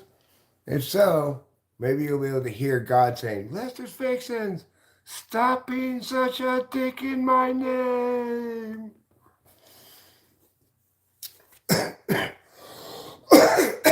Cheers, Nona. Cheers. Well, tell your mom to suck it, my duck sick. No, Deaf Boy Klaus. Jesus was blonde and blue-eyed. I know that from the Bible. It says so.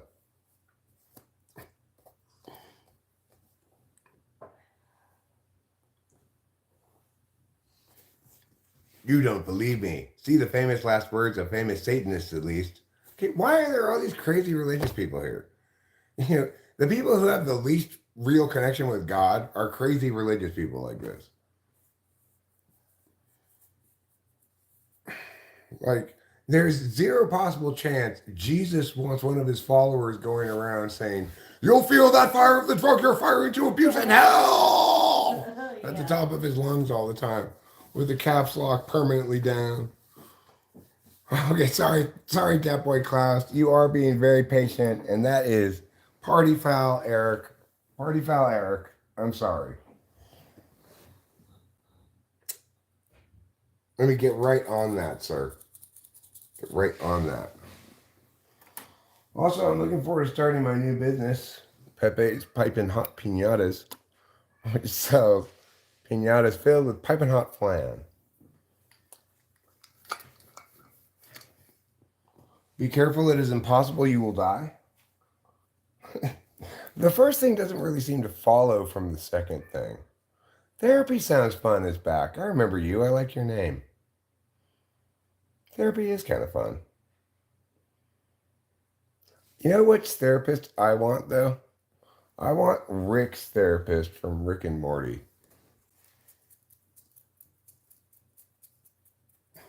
No, you treat me like a joke, right? Telling me my relationship with God isn't real, that my Christianity doesn't count. You treat me like a joke. When actually, what you're discounting as meaningless and not counting, etc., is what saved me from alcohol. So, maybe try to imagine outside of the scope of your own perspective for 5 seconds.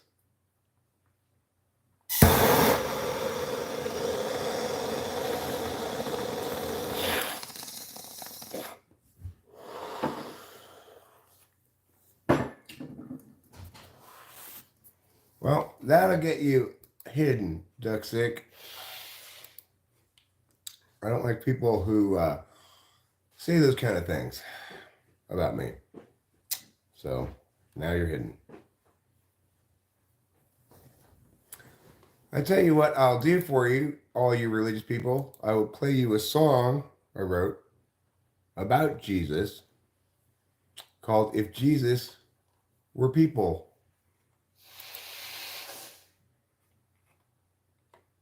I think you're going to like it, and hopefully you'll appreciate the message too. Maybe you'll learn something. That's conceivable. Sometimes people learn something. Even Lester's Fixins has probably learned an occasional thing every once in a while. All right, here's my Jesus song. I only have one of them, so might as well play it.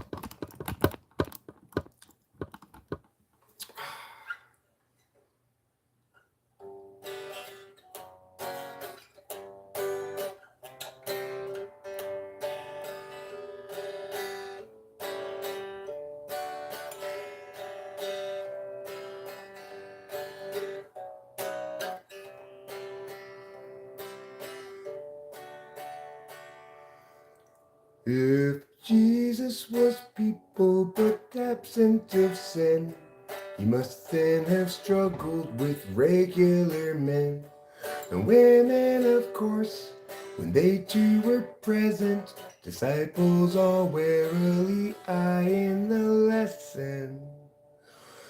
If people were Jesus, they'd know as they think, and everyone's work would be true. And feelings once spoken would sit where they sink, and we'd all know just what to do. But people aren't Jesus once they're betrayed. The easy believing forever is lost. Maybe naivete is not to be saved, but the wise pay a terrible cost. The one you thought you knew acts like you never have met.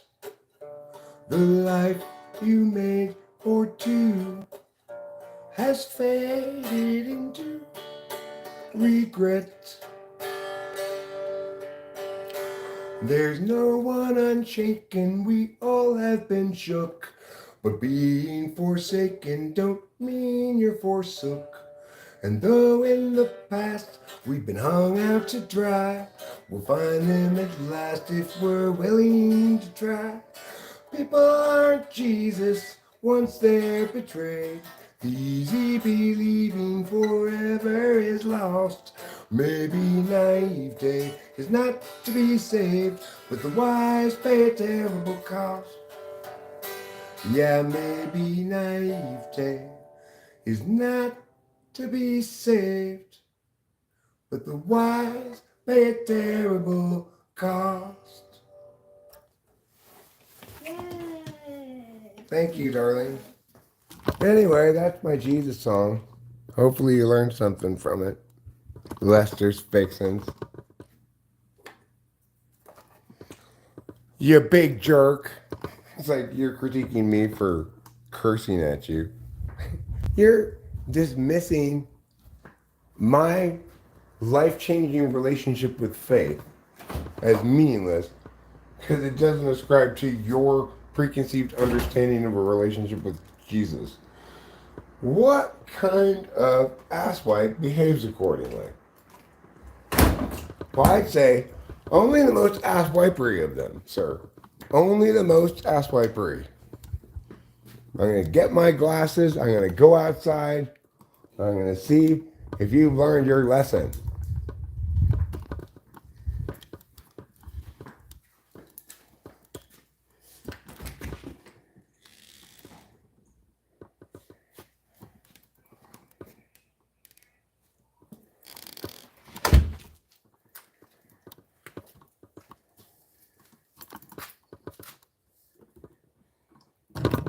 Have we all learned our lesson?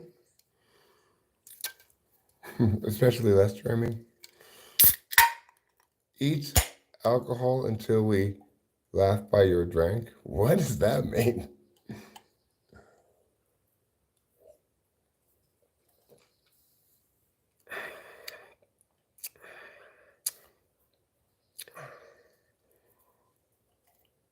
Yeah, I'm sure he is. Well, I think what he doesn't quite understand is that I'm having highly superior lolcows. So maybe it's symbiotic. He's like one of those fish who cleans my teeth.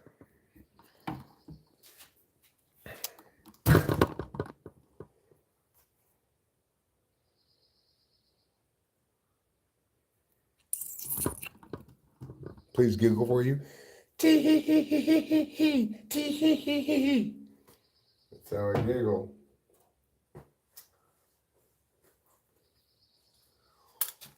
And, you know, of course, you never really know.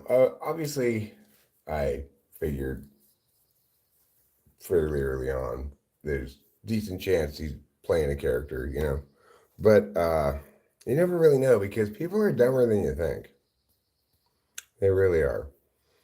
So I got to react to it straight, kind of either way. It's just it's how the game's played, I guess.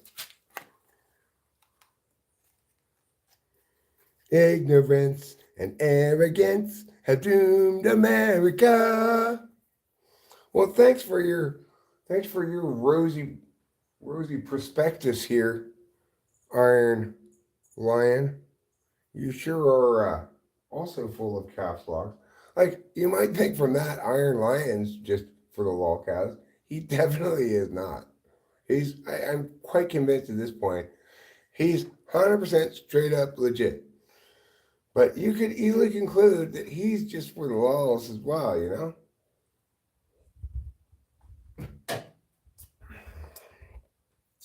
I mean, people say idiotic shit all the time. When things are said in all caps, they're much more likely to be idiotic, I think.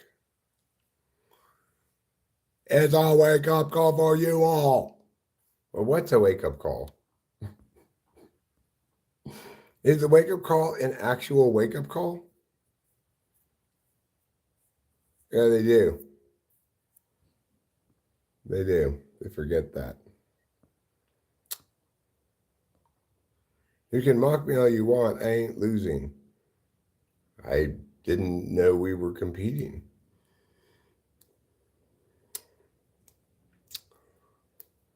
Yeah, you don't have to be a failed troll to be a lolcow. You could be a screaming crazy person too. Yeah.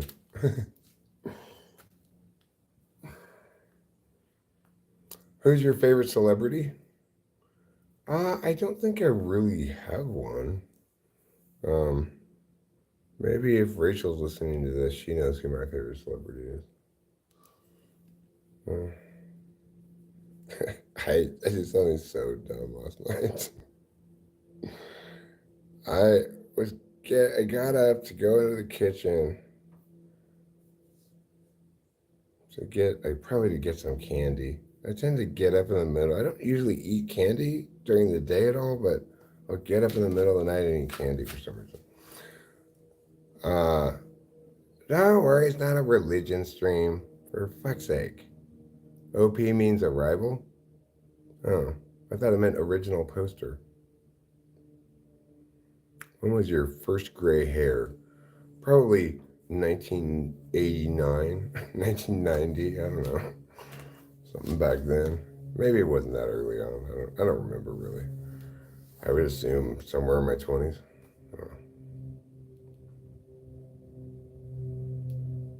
I don't go to church, for God is always with me, says Iron Lion. Well, cool.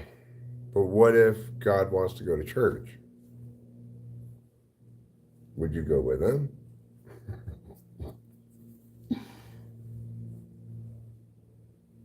OP means you're OP like you don't like them. The other thing I think of OP as meaning is overpowerful. I've not ever heard it used like that before, but okay, cool, fine. Do I not like them? No, I think they're fun. They're fine. If I don't like somebody, I just hide them or time them out or whatever. You know, I'm not unwilling to time people out or hide them. They don't necessarily have to cross a line. They just have to bore me. I am an alcoholic, recovering. 10 years since I last had a drink of alcohol. Thank you for asking. OP is OP because he's my OP. God is dead, says Emperor of Mankind. OP overprotected, maybe? Is my mom also my aunt? No, but my mom is ashes in a jar. Would you like to meet her? I got her in the garage.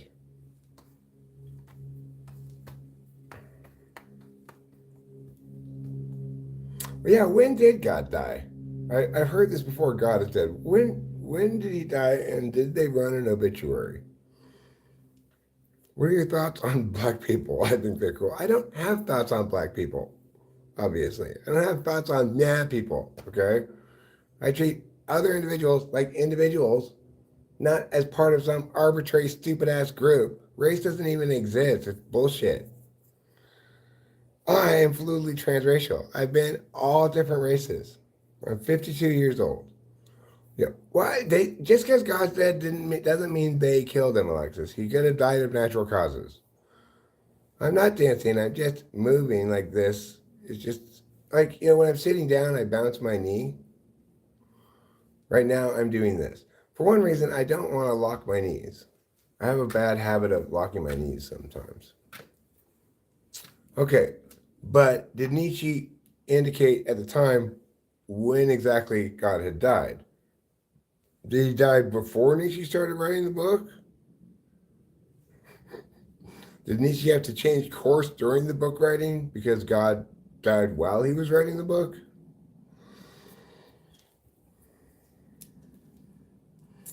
Oh, that's Jesus. That's not God. They're not the same thing.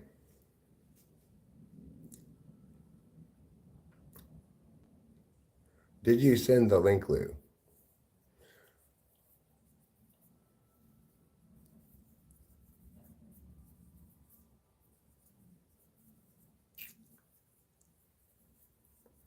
Thanks, Ismael Oliveira.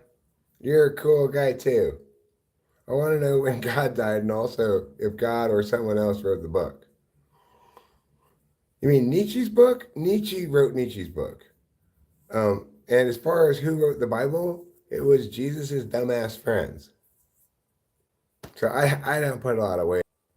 If you've ever read it, I'm confident you you shouldn't put a lot of weight in it either.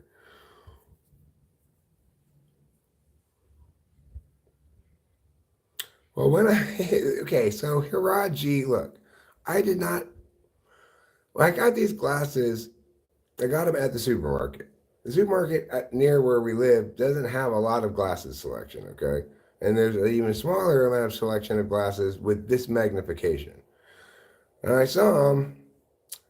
I literally didn't have many other, like maybe a couple of other choices of ones that fit these criteria. If that, if I remember correctly, these may have even been the only ones that fit my criteria. But I did think at the time, I'm like, you know what? It's going to work out well with these. They are going to stand out against my black chairs, whereas my previous glasses blended in with them because they were black too, right? So I thought, um, I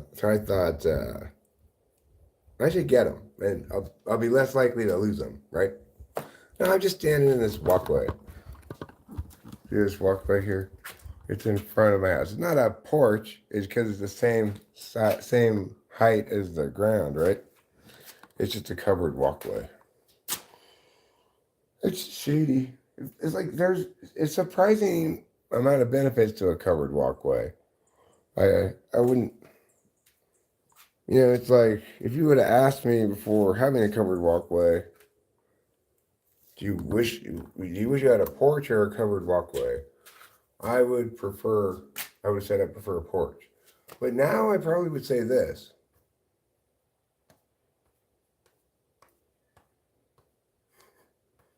You mean the book of Paul? That Paul? He wrote it while he was roided out? That's surprising. I didn't know. Were there biblical era roids? What do you think? They just took protein shakes and stuff. What do you think?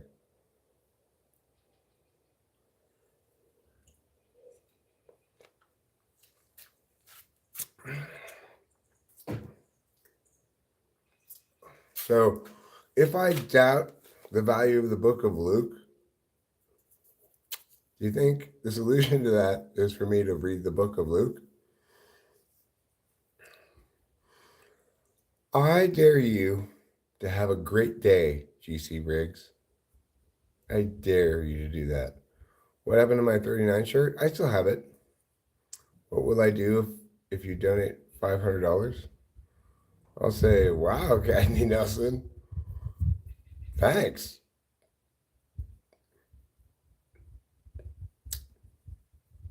Would that be everything you hoped for? You'd be like, yeah, oh my God, that was totally worth $500. The devil's about to show up on this live stream. He is? On this live stream? Does he show up on, he can only show up on one live stream at a time, right? If so, I am extremely flattered that he has picked my live stream to come to. I'll tell you what, though, I'm going to tear him apart like I will anybody else who's wrong. If he says anything wrong, you can expect that. Well, that's why I'm so grateful that he's coming here, because he's going to try to pull some bullshit for sure. I'm going to call his ass out on it. And he's going to get caught with his pants down. And be like, fuck you, Satan. Bring it on, motherfucker. Bring it on. Get down here to my live stream.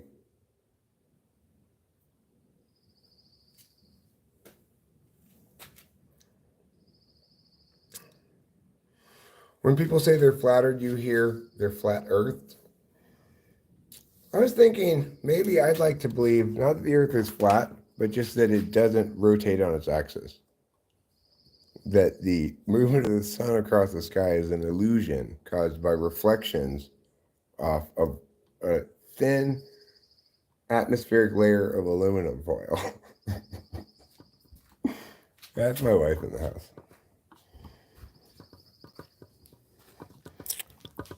That's my wife in the house. I gotta put the little wilderness car away.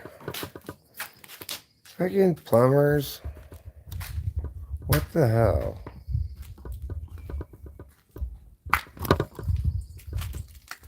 Make me go down there, wait for them.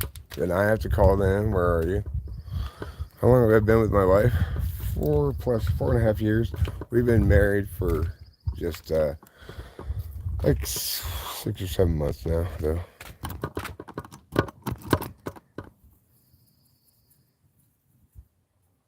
How many wives do I have?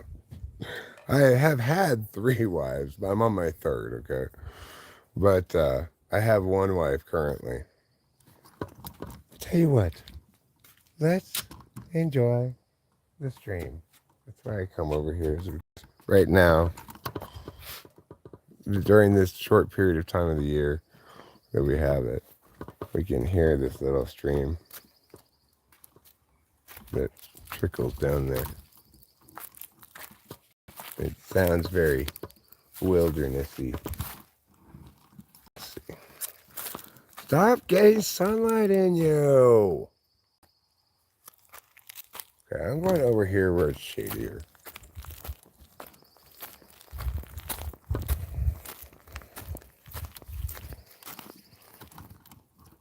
Okay. Instead of getting sunlight in you, in that rainbow. Nobody wants a glare bow. They should call those kind of rainbows glare bows. What's your favorite color? I don't have a favorite color.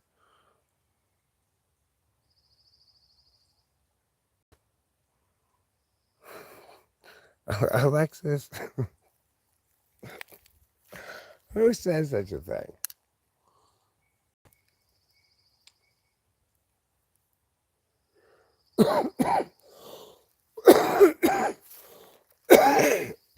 Instead of my laughing, let's listen to first my coughing and then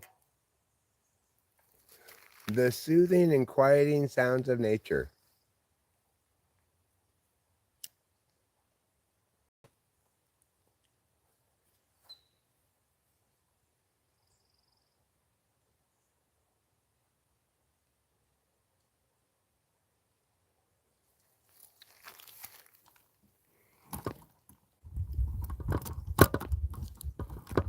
I can't have my health tube on camera, you know. Or else I get age restricted.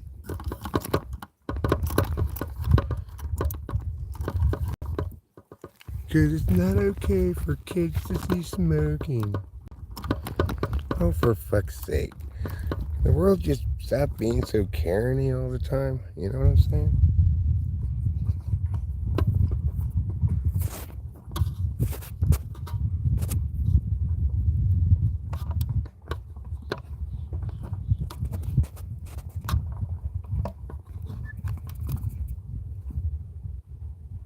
Okay, I think, yeah, we'll just put it like that. Okay, now, I'm going to try to show you the stream, which is, I guess it's over there. Let's, oh yeah, I'm in the wrong spot. Over here. Wait, first you have to come down more. God damn it. You stupid light thing. Yeah, now, we're going to try to zoom in so you can see the stream. Oh my god. How cute.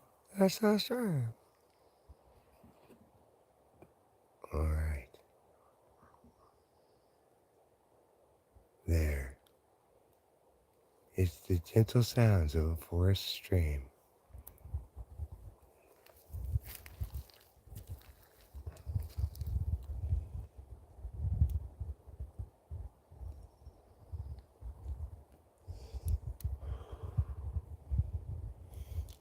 Yeah, I love it when the stream's going. I wish it went like all year round, but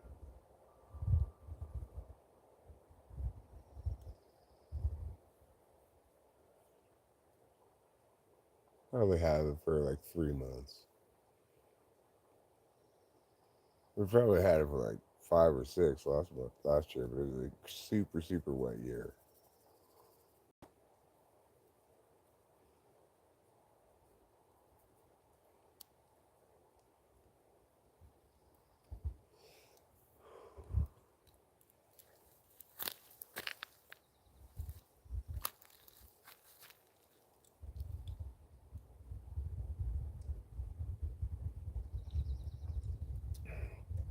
I find its sound very pleasing.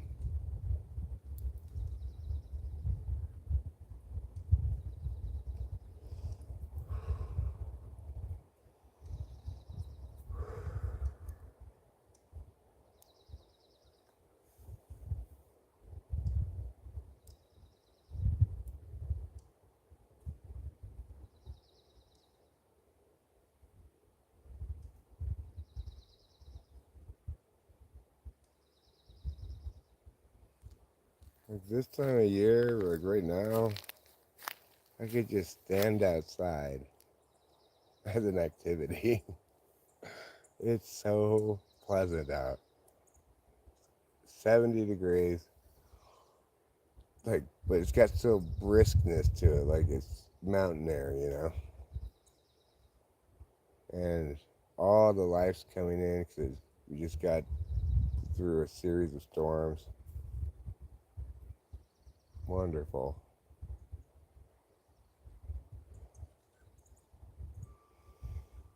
Hmm.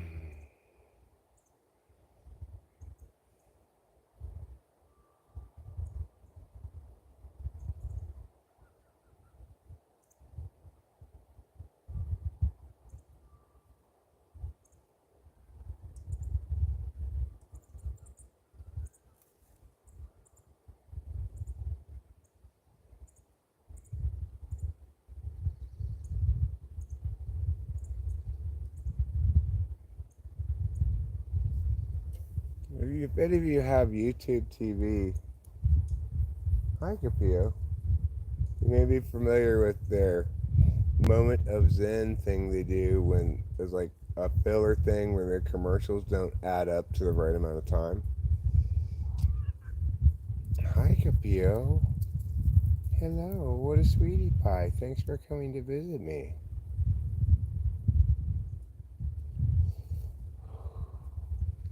I guess I'll have to show you Capio now, since she's here. Since she went to all the trouble of coming here. Oh, yes, what a good kitty. Yes, thank you for coming. You wanted to be part of the show. That's what this is, a show. It's like, if this is a show, whoever's putting on this show needs to get a lesson on how to put on shows.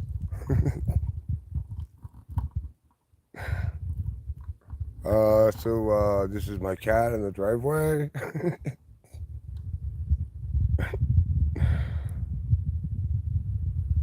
Oh my goodness, a tree. Excellent. Excellent, Kurt Flems. I like it. Don't test this man's Don't test this man's gangster. If you test my gangster, don't do that, because if you test my gangster, you will find it highly lacking. This is my cat. Yes, this is one of my two cats. This is Capio. No, she's a very satisfied cat. Yeah, I got to go move my little car into the garage again. I thought I was going to take it out again to go meet the septic tank people this afternoon, but then they rescheduled till tomorrow or Wednesday. 10 a.m. tomorrow, tentatively. What are you chasing? Don't leave the woodland friends alone. They don't chase you. Well, actually, they do. Something chased after her one night. Probably it was a dog, but it might have been like a bobcat or something. She was bolting from something. It was chasing her. It was dark. I couldn't see what it was exactly. And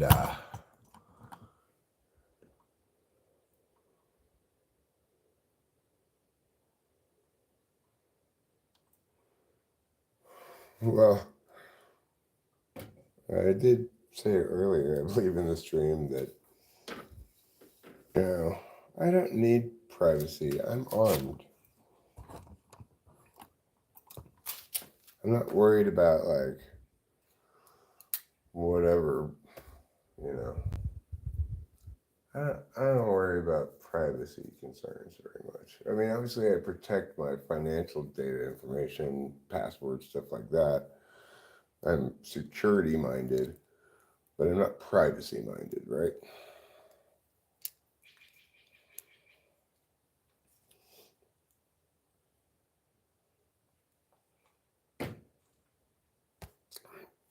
I appear to be close to history's most transparent human. The life I live is the life I stream. Now, accordingly, you're gonna have to come with me while I put the little car back in the garage, where I unnecessarily took it out this morning since the plumbers didn't show up and didn't call. I called them.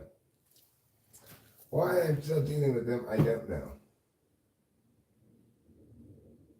Except, I want to get this fucking thing done, you know? The reason I started dealing with them in the first place is because the other plumbers weren't calling me back.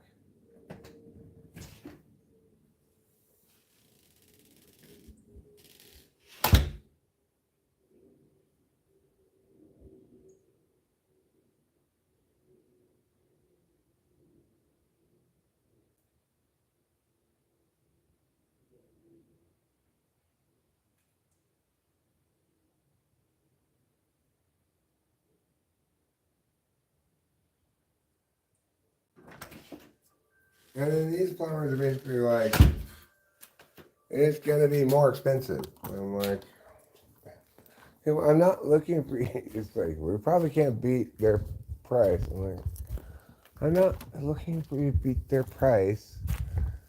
I just want somebody to do this work who, you know, calls me back. At least when I call them, I don't have to leave a message and then have them not call me back. At least I get to talk to a lady who says she's going to call me back, and then I get a call back within a couple of hours. It's better than the other place. But I'm just trying to get this fucking work done now. So I'm being told, well, it's going to be more expensive than the other estimate you got probably. It's like, do I really want to go with this? They're going to charge me to come out and do the inspection again anyway. But it's like now I'm along the process with these people. I don't want to go back and try to deal with biotech again, for God's sakes. So we'll find out what they say. I'm just going to pay to have them do the inspection, I guess. They don't have to do the dig. It's still dug up. If their estimate's a lot more expensive, then I'm going to have to be like, okay, well, I guess I'm going to have to go with biotech and they're not calling me. Maybe they regret making that estimate too or something. I don't know. Maybe the previous owner had a little winky with them or something and was like, just put the estimate at this so I only have to pay that amount even though it's going to cost more. Maybe, you know? Anyway, it seems like it's going to cost more than I thought. But if I can get it for, say, $6,000, including the inspection, hopefully, which is just needs to verify what the other inspection determined, then fine, close enough. But it's like $7,000. I'm gonna have to go back to biotech.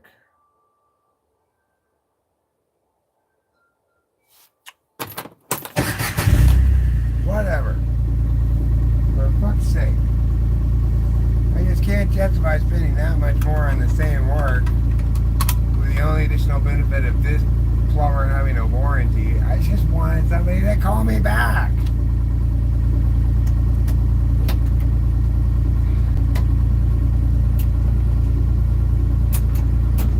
The way things are sometimes, I tell you. This is what I call grumpy old man episode. Whoa, careful there. Are you strapped in? Did you put your seatbelt on?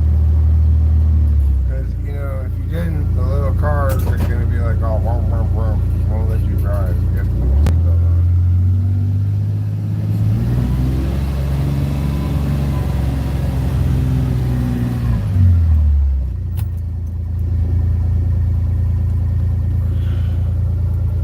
Okay, let's see if we can see the garage door opening so you can see the action. There it goes. Enjoy the action, everybody. That should be the motto of this channel. Talking with famous people. Enjoy the action.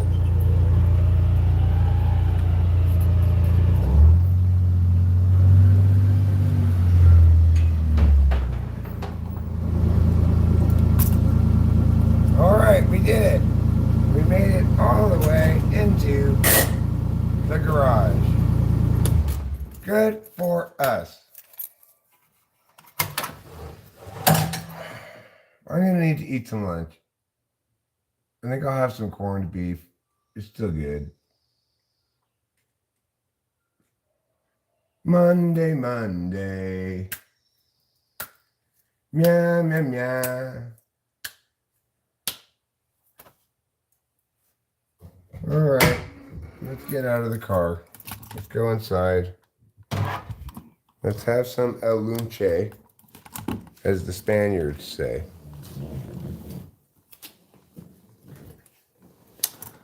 And we'll carry on from there. I probably close.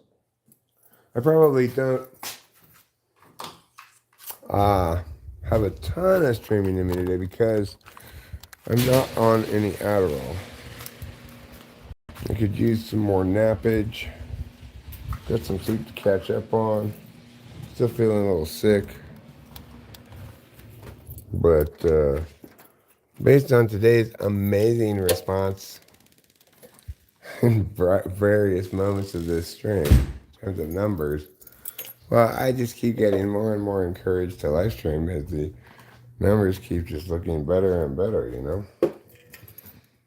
If I can just keep doing what I always do, the same thing, and just live stream, and keep seeing better and better numbers, well, gosh.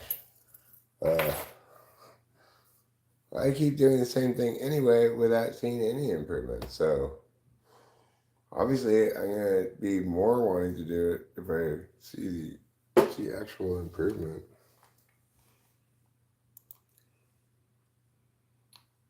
Okay, I'm back inside now. I'm looking at the chat. It's going through a bunch of stuff, so.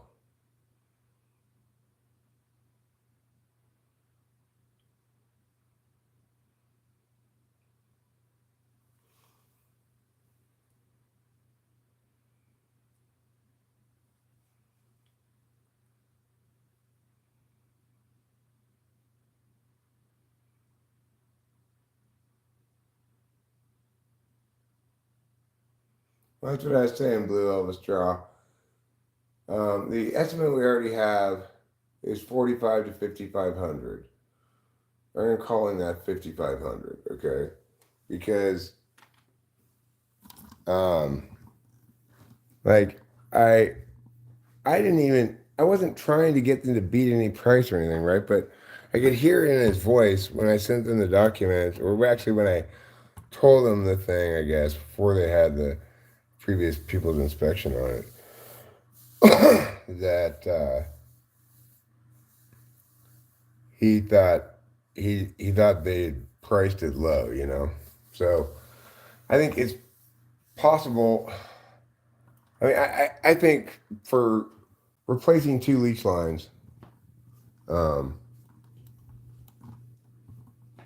don't know, but I don't know what state you live in. This is California. Things are more expensive in California. If you don't live in California, then no, we got 4,500 off the price.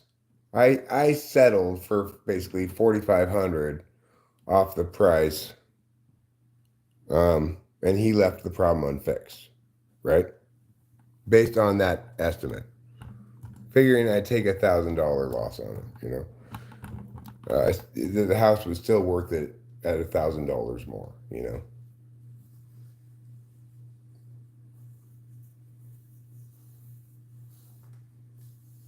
They have to do a septic inspection before it gets sold. Shout out to Mallory. Shout out to Mallory. Mallory. Shout out. Hello, Bronze Beetle. Hello, Comida Amigo. Is that friend food? Toyota brother. I don't have a Toyota. I have a Mini Cooper. A Mini Cooper Countryman. Because I am a countryman.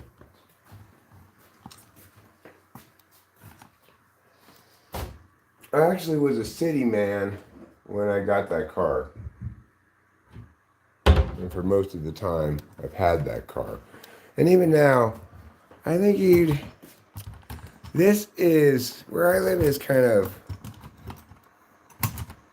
more like mountains than country. Although not that far from us, it actually is in a lot of ways more like country than mountains. But we're about as much up into the mountains as you get around here, so it's more mountainy. I think that's a fair distinction to make too. It's like just because you're rural doesn't mean you're in the country. Country is more flat, more farmy. The county here is quite farmy, ranchy, you know, agriculturally. A lot of people have chickens. There's people have horses near us, cows near us. We got sheep. A lot of those farm kind of creatures, you know. We just have a little bit of this corned beef for lunch. We'll use this fork, this bowl, this food in my mouth to have lunch. What do you say? I'll go ahead and incorporate my esophagus and stomach as well.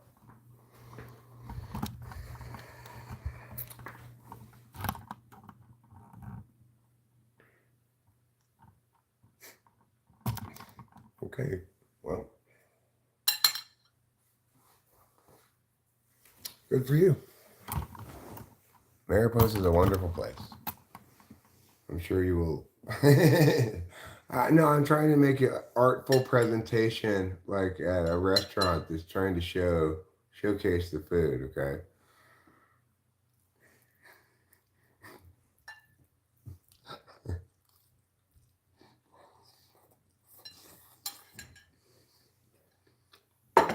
That part, Klaus, I always appreciate your judgments.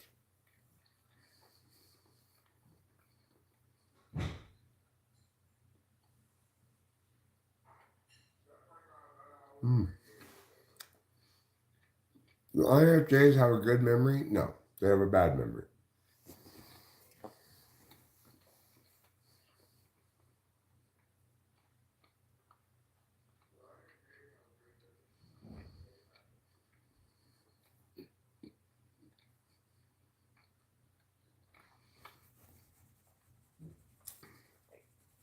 And for the record, this house here qualifies.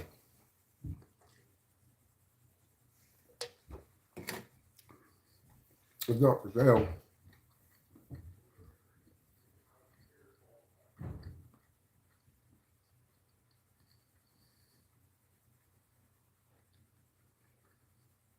But it was $495. Mm-hmm. They do have some good deals.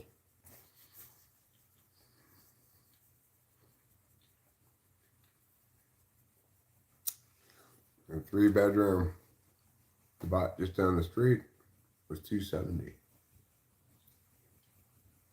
Let me correct myself. 270, 500 with a septic problem. 275 presumably without. Yeah, we don't have that much land, and certainly the other house is on. It's only on half an acre. We only have 1 acre. William McLaren, how was my experience smoking crack? I smoked it all night long until I ran out of money in my bank account, and then I had to go to the doctor the next day for like chemical pneumonia. It was terrible. I never did it again.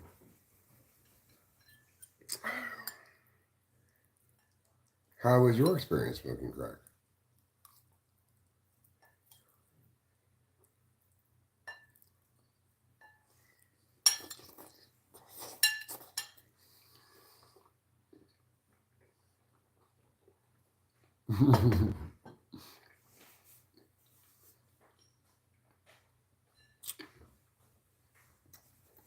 Yeah, it was me and the 3 Richards. Richard Simmons, Richard Pryor, and Richard Dreyfuss.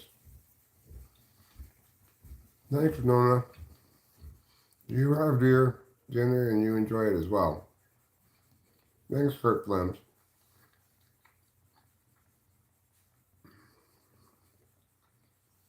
Mm-hmm.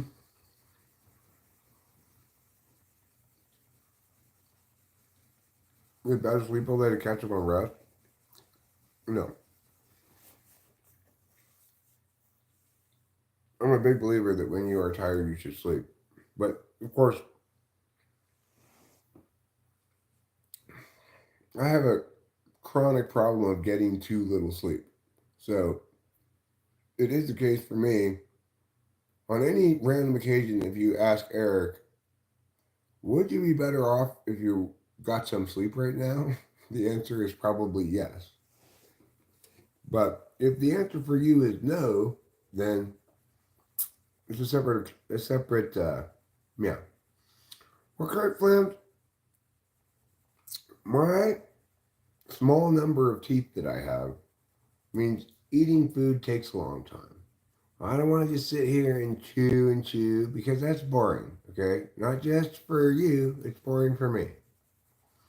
So you're just going to have to deal with some mouthful talking.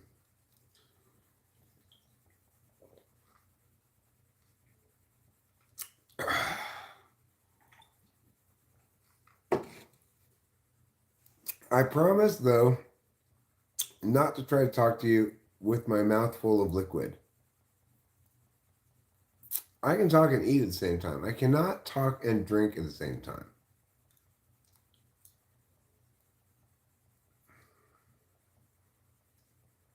Cone Man's giving lectures on INFJs. He's deciding to market his nation instead of crying about it.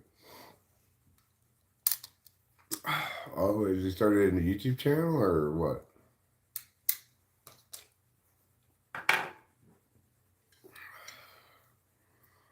When you're done with lunch, can I take a tour of the house? Sure. Take a quick tour of the house. You know, people who I get asked that periodically. Yeah, I'm always happy to comply with that request. But some people who've been here before might have seen this tour before accordingly. Nevertheless, I give a quick tour and hopefully make it a different tour. It's like the same tour but a different tour guide, you know.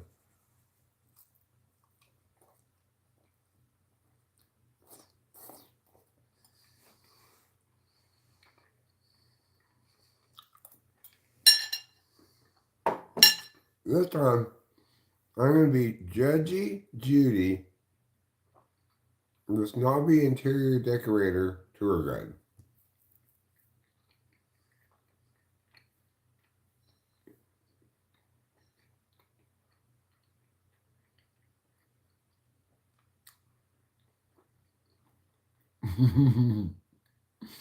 Rachel, how can I have a tour of the house without showing the blue room and the black room? I could skip your room, but it's fine if you have your clothes laid out in the blue room or whatever.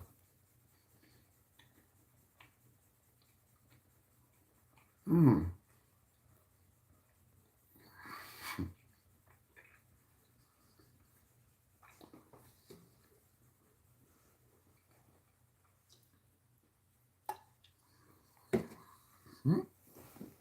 Mm-mm.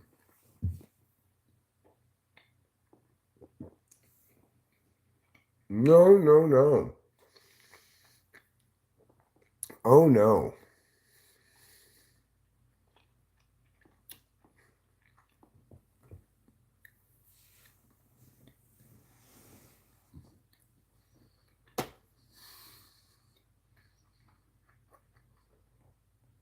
This is enough to make me want to get more teeth.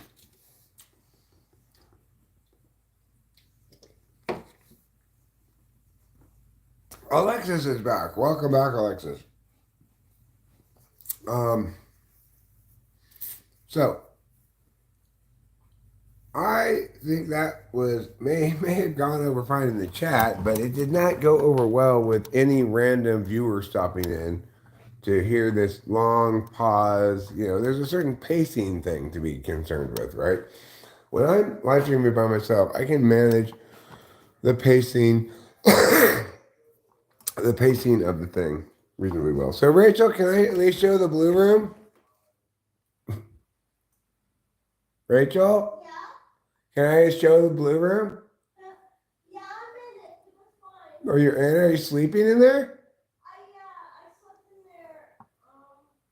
I'm trying to, yeah. You want me to show neither your room nor the blue room? No, you can show the rooms, whatever. I'm upset with how the day room looks right now, just because, like, Well, you're sick. yeah. Good. I'm going to be Judy Judgy, the interior decorator who's coming to the house. We're going to start in the front of the house and we'll go inside from there. Okay.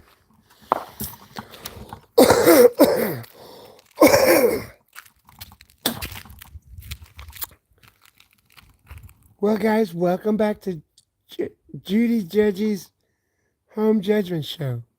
I'm Judy Judgy. Okay, it's cute. It's fine. That's fine. Okay. I'm not sure I love this shade of blue. Seems a little dark and ooh, uh-oh. Demerit mark. This blue on the wall is not the same color blue. -1. No. Who in the world put this little character here? I do not think so. Well, I guess I'd better put him back, but really I shouldn't. Okay, let's take a look.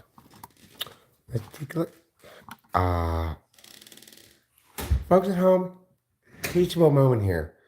Do not put a printer on your foyer table, okay? Tacky. Let's see here. Okay, I like the fan. Ooh, you know what? Nice touch with the oil wall lamps on the wall there. I like that, actually. Ladies, do not leave your jackets on the stairs like this. What are you thinking, Missy? Okay, let's go upstairs and be judgy about rooms Rachel doesn't want me to show.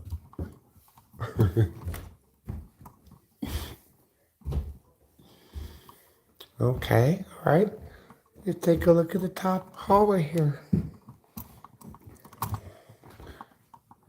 Oh, I just love the addition of these bags of trash here. That's fantastic. I do like the mirror. I'm not gonna lie. I like this mirror right here. I like this mirror. I think it works. I really do. Oh, this isn't trash. This is clothes in the You get to bag. donate. Yeah, If okay. that's okay. No, Rachel, that's not okay. I'm trying to do spring cleaning. Oh, I'm sorry to interrupted PP, that. I would like you more in the blue room with me. She's been really tough to sleep with lately. Do you want me to let her in or not? No? Not right now. If she goes in while you're looking at the room. Okay, I'll go in there and look at it? Yeah. Okay, cool. Okay, let's take a look. Let's see what we got here. Okay. Oh, all right. You know, I love the view. I love these windows here. Not sure I love the window treatments. This green, green and blue. I'm sorry. Is this the third world? All right. See the bed. Oh, that looks like a comfortable bed. Good. Oh dear Lord, what is this light fixture? Oh my God. This light fixture does not fit at all with this house. Who put this horrendous atrocity in? And just look at the dust on the side of it. Boy, I need to vacuum that thing. It really does have a lot of dust on it. I did not notice how much dust it has. And what are we doing over here? Collecting dishes? Is this the dishwasher? I see we've got 4 glasses and a bowl of cereal. Oh my lord. And okay, lady, you know they invented a thing called a chair.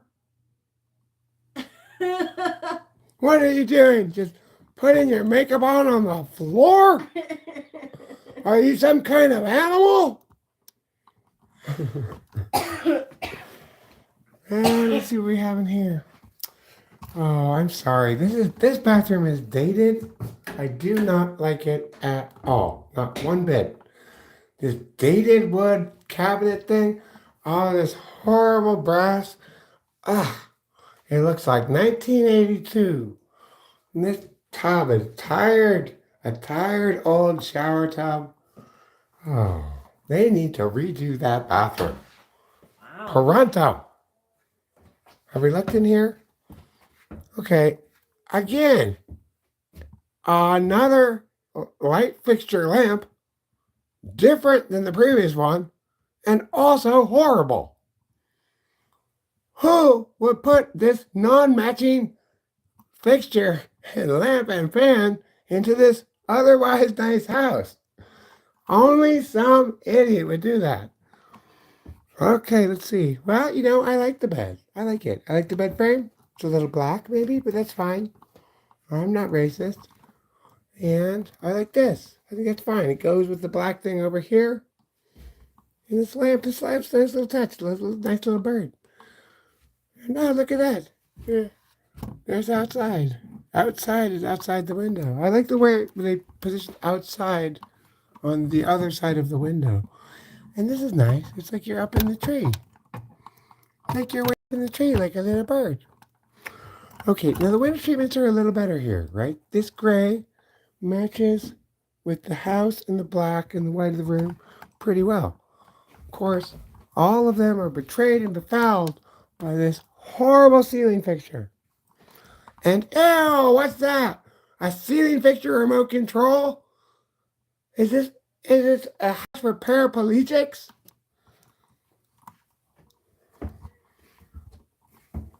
Okay, let's see what's going on over here. Oh, I do like the cat right there. I think that's nice. I think that's beautiful. I'm gonna take a little peek, just a little peek. At Rachel's secret lair. Let's see. Okay, well, it's fine. Oh, Lord, what is that? It's another horrible ceiling fixture. The same as the previous one, but different than the one before that.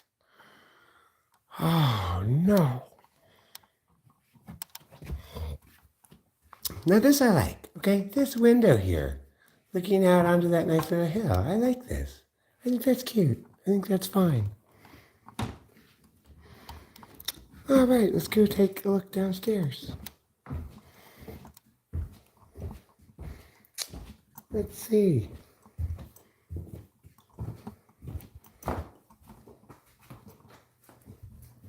Okay, let's take a look around here. Okay, I'll just say it's very lived in, I guess.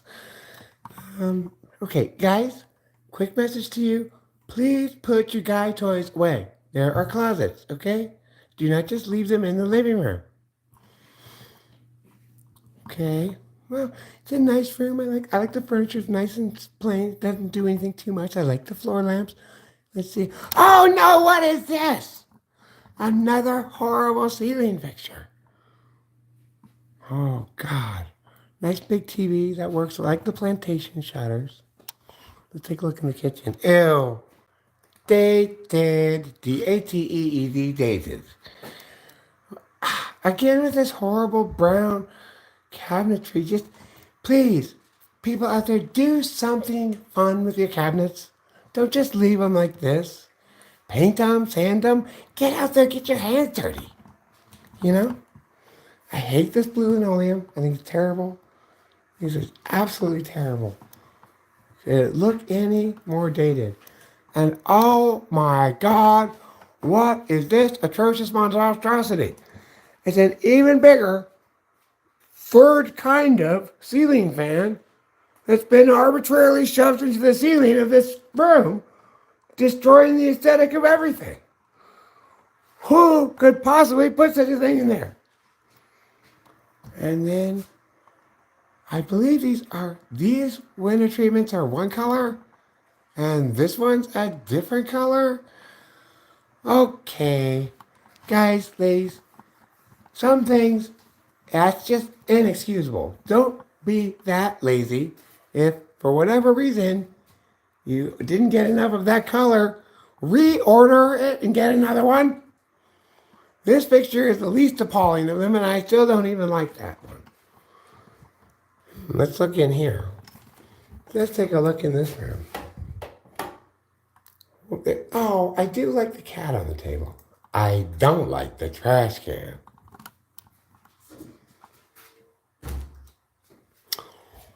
I still don't like the trash can. Okay, dining room table, fine, nice. I don't mind the chairs in the corner, those are fine. Let's take a look outside. These window treatments are fine. Again, they go with the house at least, you know. Okay, I like that. You know, it's a lovely little patio out there. I like that. I like the rock I see out there. I think that looks nice. Okay. I don't like these plastic chairs. Guys, ladies, guys, men, invest in real patio furniture, please, out of wrought iron. Now, finally, there's a light fixture that looks like it came with the house. I wonder why they didn't put a horrible, atrocious ceiling fan here. Okay, let's take a look in this hallway. Wait, actually, here's a little bathroom here, a little half bath. Okay, let's take a look. Let's take a look. Okay, well, this half bath, you know, I like the oil lamp. This fixture is not so bad. Seems to sort of match the house. This sort of distressed wood mirror, I am not sure what they're thinking there on that.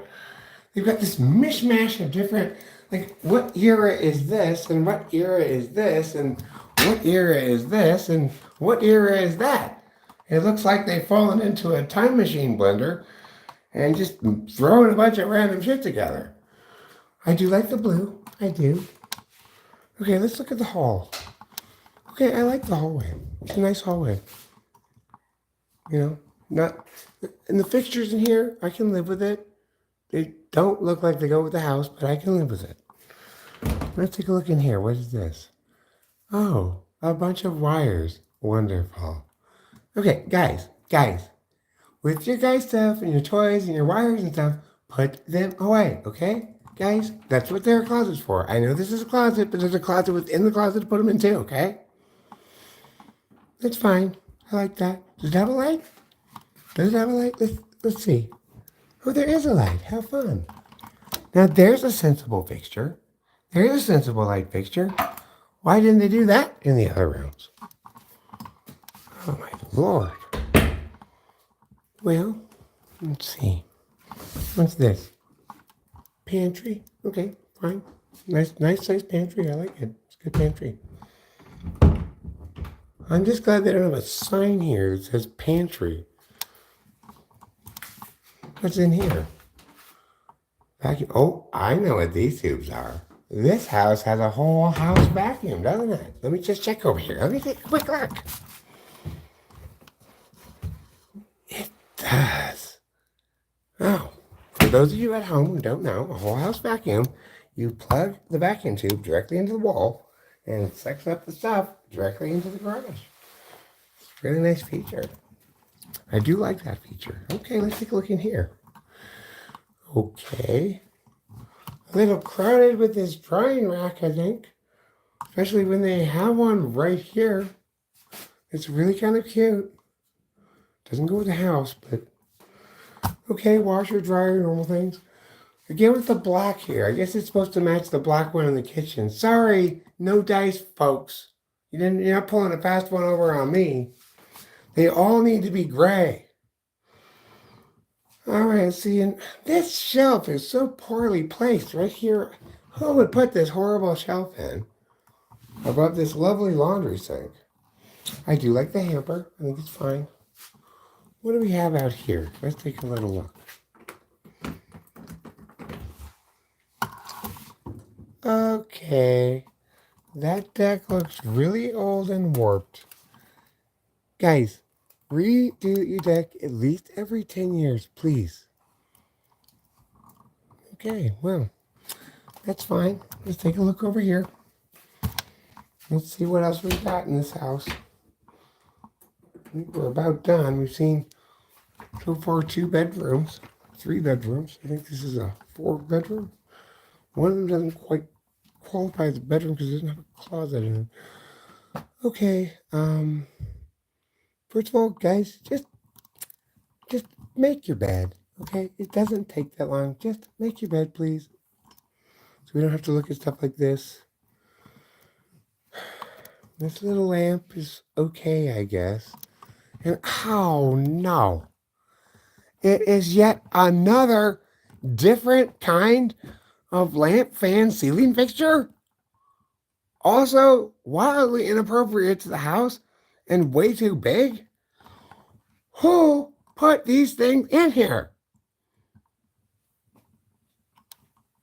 Well, I guess these are a different gray than the other gray. It seems to be. Okay, guys, not all grays and blacks are the same, okay? This must be the master bath. I'm sorry, the primary bath. All right. I kind of do hate this fixture, but it's not as jarring with the house as most of the fixtures. Oh, this is a nice feature. This built-in, I love it. I love this built-in. I wish the lady, whoever she is in this house, would, put her clothes away a little more neatly. But that's just me. I'm not being judgy. And, okay, guys, 3 towels only per towel rack, please. How many towels do they have to squeeze on here? 1, 2, 3, 4, 5, 6, 7, 6 towels. Listen, guys, the dirty ones go in the laundry before you put the clean ones on the dirty ones. What are you thinking? Oh, I'm guessing maybe the woman hurt her back and the man did laundry last time. That's possible. Let's see what we have in here. Guys, listen. The bathroom is not the place. The bathtub, the shower is not the place for your toothpaste, okay? It goes over here by the sink. Obviously, it goes next to the Listerine.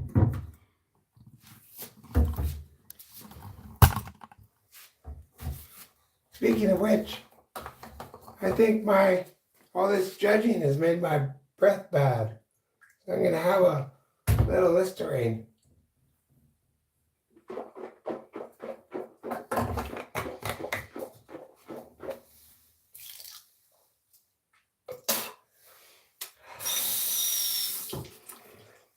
Okay, well, I've seen enough. I'm ready to give my final grade of this house. Oh, wait, I have one more thing to look at here. It's a garage. Okay, fine. Little wilderness car of some sort here. That's fine. Okay, guys, men out there, guys. Put away your man toys, okay? I don't know how many times to tell you that. A telescope goes in a closet. This, whatever it is, it goes in somewhere like the attic or a shed or something. It does not just go here on the floor. Okay, cat litter does not go in the garage. It goes outside. All right, I'm ready to make my final judgment now. All right, come on, Jerry, bring the camera crew. Let's go up front. I'm ready to make my final judgment of this house.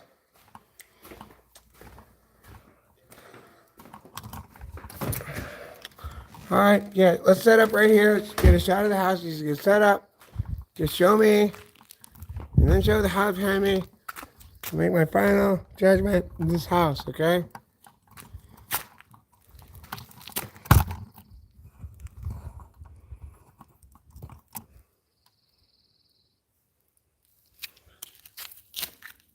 So, hi everybody, I'm Judy judging, and I'm judging this house.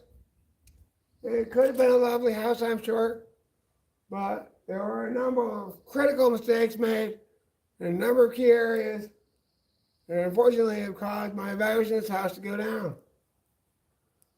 Thanks to the horrible ceiling fixtures and the dated bathrooms, those dated looking cabinets, I'm afraid I can give this house only a C minus, 70 points out of 100. I've been Judy Judging. Come back next time for another episode of Judy Judging. There. That's my house tour. So for those who've had the house tour before, now you have the same tour, but different tour guide.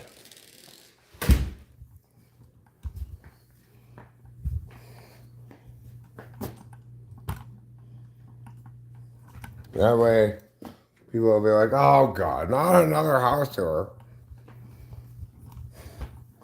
Yo, Grandpa, you remember me, Karoma? Your name does sound very familiar.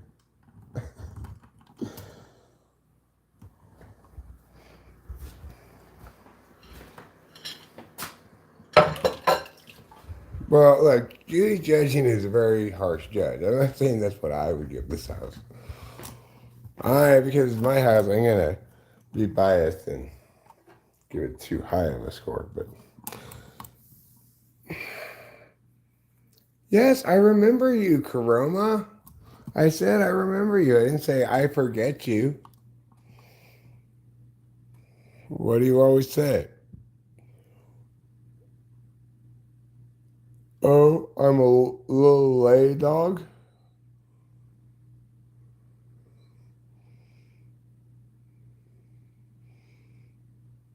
Judy Judgy is the host of a YouTube show called Judy Judging.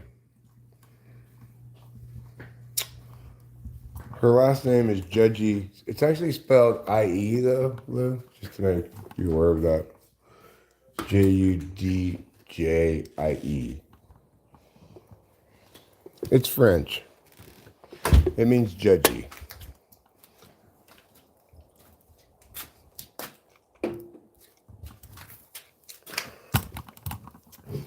It's funny, like, I was just thinking, like, well, that's nice. I accomplished that task. I didn't accomplish any task. I just walked around the house pretending to be Judy Judgy. I think you're pretty much spot on the money. Not with the score, maybe, because she's a really harsh judger in that regard. But with her complaints about the house.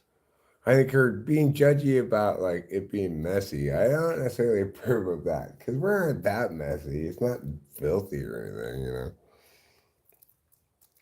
But, and I don't think that Rachel needs to get a chair, right? I think it's fine that she sits on the floor. If she wants to get a chair, I could conceivably, I mean, we certainly will get her a chair if she wants to get a chair. But if she likes to sit on the floor, I think Judy Judgy was really being too judgy there for sure.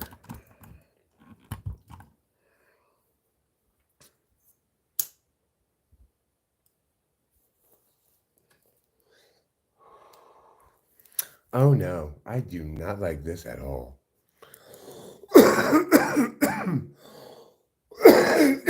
What year are these carpets from?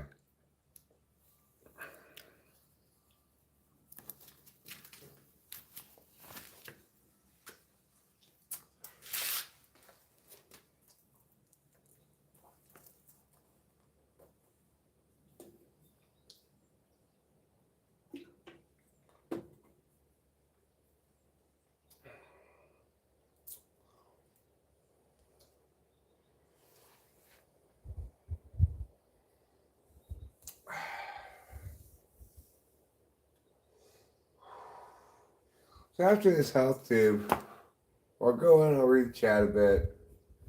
But I'll be probably looking to wrap this up relatively soon. I do want to fill out my brackets. Rachel's gonna want to fill out her brackets too. She's gonna need time to do that, so I want to get mine out of the way. So so it won't be like if she pushes it to the last minute that I'll be doing mine while she's doing hers. You know, she's a little less, you know, religious about filling out brackets than I am probably. Namely, I like to tell other people how their brackets are fake. You just have fake brackets. You're not a real bracketologist. You and your fake brackets. That's how I know it's like a religion to me.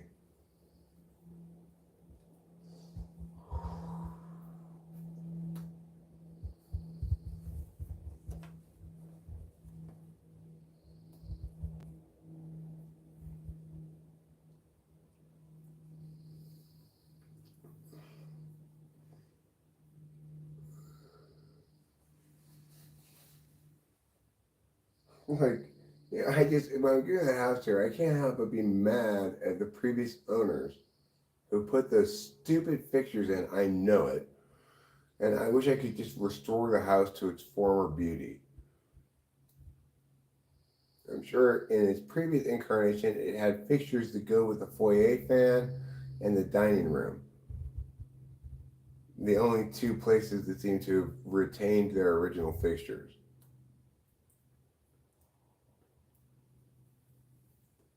And the tech closet. It seems to also have retained its original fixture. It's like this mishmash of different shit. That aspect of this house, I'm convinced it's all the previous owners changing shit out and making it worse.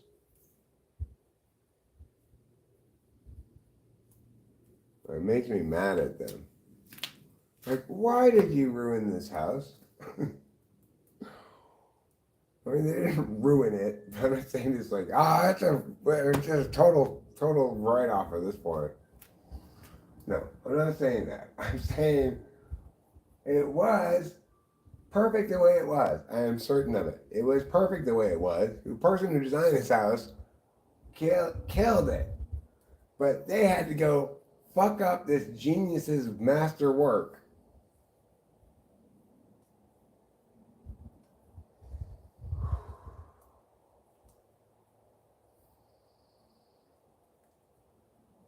Makes me mad.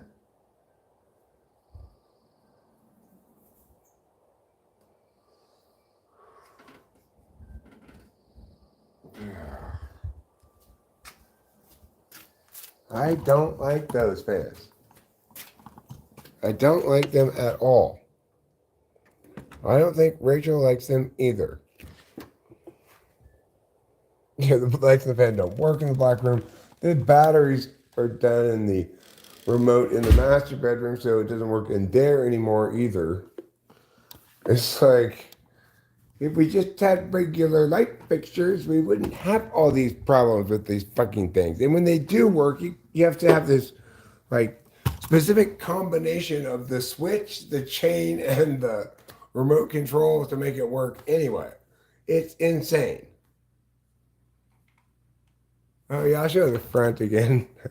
It may be too late now, but I will show the front again.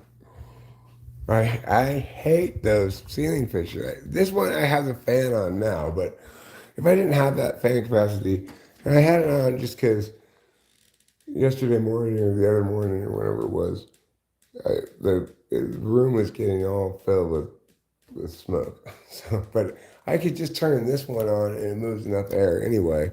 And normally I'll have either the heater on or the this is the front of the house. If it's not too late to show it, I don't know if you still have the capacity to show your mom, but you need to make it wobble like that. This is the front of the house. That's the garage. And then over here, we'll get to the side of the house.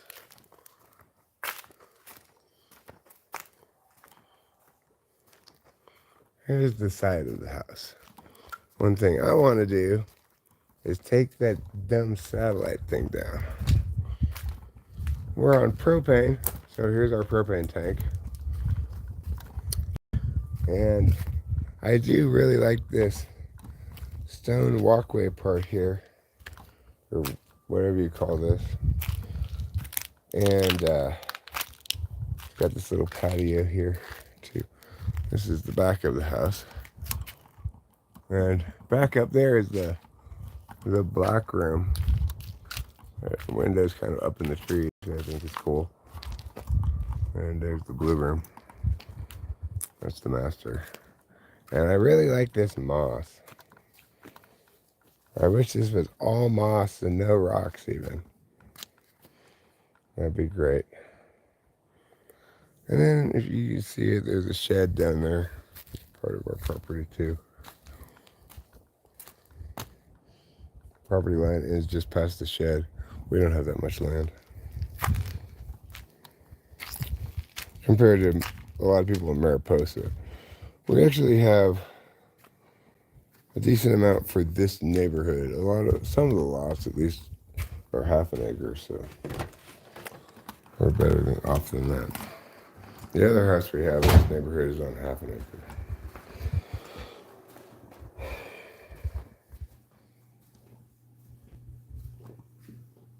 Thanks, Kurt Flems. It really is nice. And it comes in handy in hot and cold weather, have a covered walkway like that.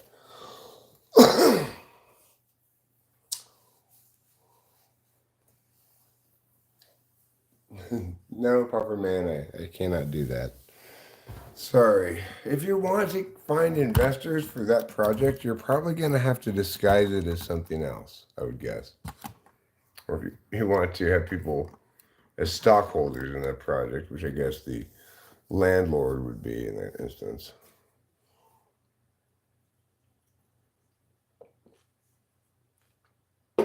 No, I don't have a drone, but I kind of want to get one because around here it is legal to fly drones in, like, there's a lot of drones we see. I've never seen one over our house because I don't think they're supposed to go over a residential neighborhood, This is a very small residential neighborhood, isolated from other residential neighborhoods, but it is a residential neighborhood. One's Easy says, how many kids you got in the basement? Well, one's easy. The problem with that question, number one, is that I don't have a basement. The problem number two, I do have a kid, but she lives in Los Angeles and she's 25 years old.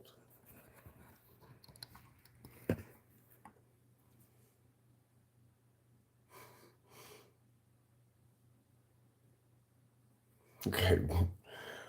I'm going to time you out shortly because you're going to need to be a little bit more interesting than that in your thing. It's just, I don't need to. Hey, I feel objectified. Do I have a crawl space?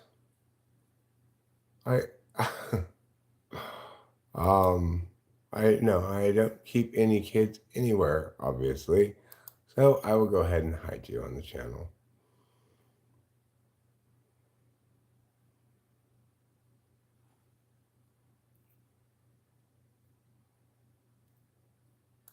And you as well.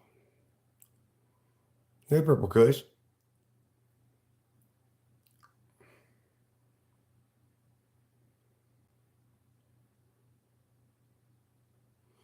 Am I doing it live? Yeah, I'm doing this live. I'm looking forward to a live feeding after a few more shorts. 09-2023R. Sounds good. I'm not sure exactly what that means. We're planning to go short some more and then maybe find a live stream, but maybe find this one back or maybe not. Makes sense. Oh, good. Janice Germain has come to inform us regarding Jesus. Pufferman says, I see you're a man of culture. You're trying your best not to laugh at the comments. But as you slipping up. I never try not to laugh. I don't try to laugh either. I laugh at things I find funny. Today is my grandma's sister's nephew's neighbor's uncle's guitar instructor's fish's birthday. What day is it? May 14th. It's May 14th.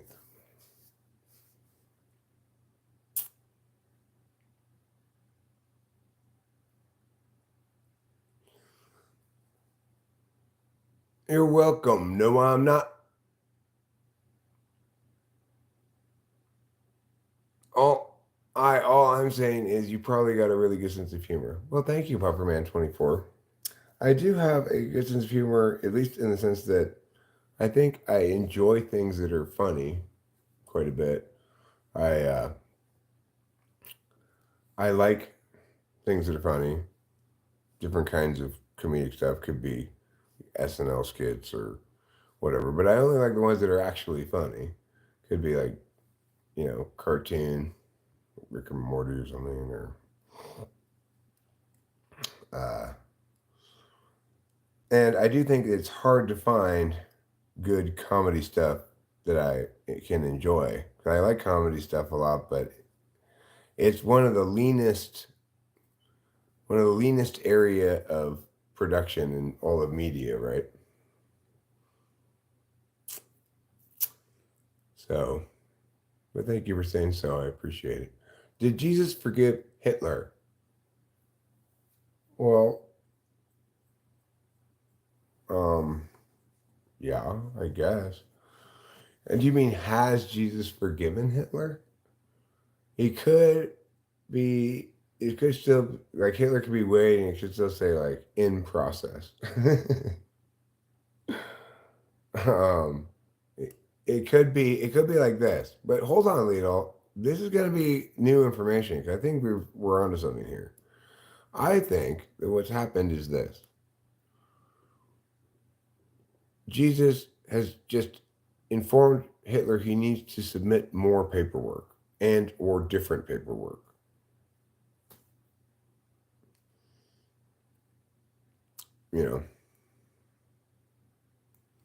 Did Hitler bend the knee? You've got to bend the knee all night. Can you do a fridge reveal? Yes, I can. Ooh, la, la. Let's see what's in the fridge. We got your butter. Let me turn on this light over here, actually. This oversized, horrible light. And at least it provides brightness, I guess. We've got your butter. 2 pounds of butter, plus this little bit. We've got your sauces. It includes sriracha mayo, horseradish sauce, ketchup, salad dressing, mustard, soy sauce, thing of yeast, mustard, okay? Now down here, in this bin, we've got your milk, your chopped up garlic, more mustard, we have unnecessarily much mustard. More salad dressing, but different salad dressing, so fine. Now let's do this side. We don't have drinks right here, but we do have drinks to put right there. They're called brisk iced teas. And we've got some apple juice, maple syrup, more salad dressing, also different than either of the other salad dressing. An unnecessary thing of horseradish, because I forgot we'd already gotten it. This squeezable sauce called buffalo sauce. It's for like chicken tenders. Got a 6-pack of athletic beer here, non-alcoholic. Some of these iced teas. I get this stuff at the deli. This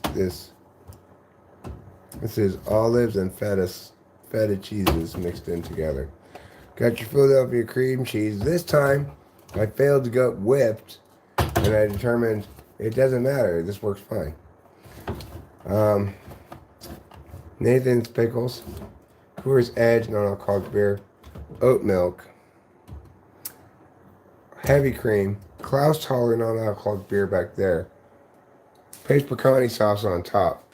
Down here we got your meats and cheeses drawer, got your salami, several kinds of like snack-sized cheeses, and 2 things of shredded cheese for when I make pizza. All right, now let's take a gander in the old freezeroo. We've got down here weed and a couple of chicken pies. We've got some Uncrustables, some lasagnas, Eggos, other frozen dinners, a loaf of bread, hamburger patties, frozen burritos, frozen like sausage rolls, and another little pie. That's what we have. And then we have these bread things here. Some chips. These bagels, they're called. And these are these round things. I think they're called bread circles, maybe. And then here's my ultimate coffee station. Percolator. 3 big things of coffee creamer, because I like a lot of coffee creamer.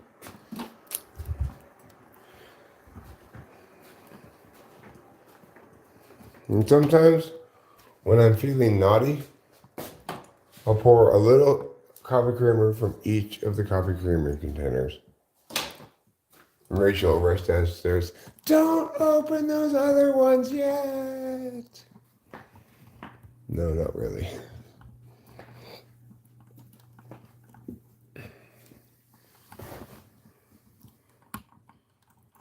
Does your ice machine work? My ice machine works, yes. It puts out ice and water from the front. We also have a dishwasher, which is nice. For most of my life, lived without a dishwasher. And we have something we've never used before, but I plan to start using a little bit. A trash compactor. Isn't that fun? No problem, Pepperman.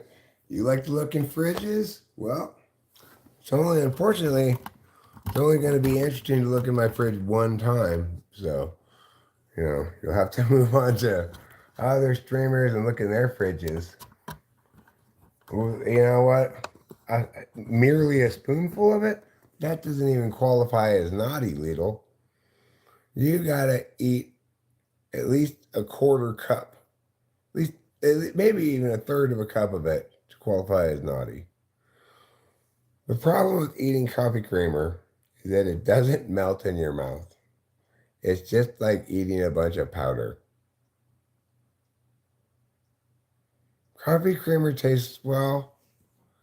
Imagine if Heaven and Helen of Troy had a baby. That's what it tastes like. That baby. Rotisserie.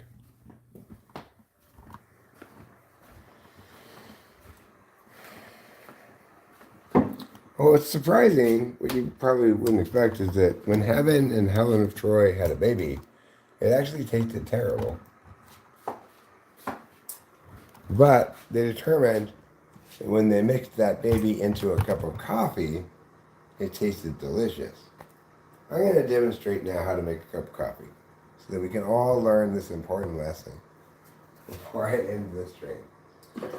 I will end it at some point. I don't say instantly, but at some point here I'm going to end the stream. There's a couple of things, one thing I want to do that I don't want to do on stream, which is I need to, not just want to, I need to, okay? I need to make my March Madness brackets. I need to give them my full attention. I cannot be on stream while doing that. It, first of all, no one's gonna want to watch me do that. But second of all, I can't feel the pressure of being watched while doing that. I need to give it my full attention. So I'm gonna have to end this so I can make my brackets. Let me zip up my pants, okay? I don't want you to catch a glimpse of my bun huggers. Yeah, that's right. I'm wearing bun huggers.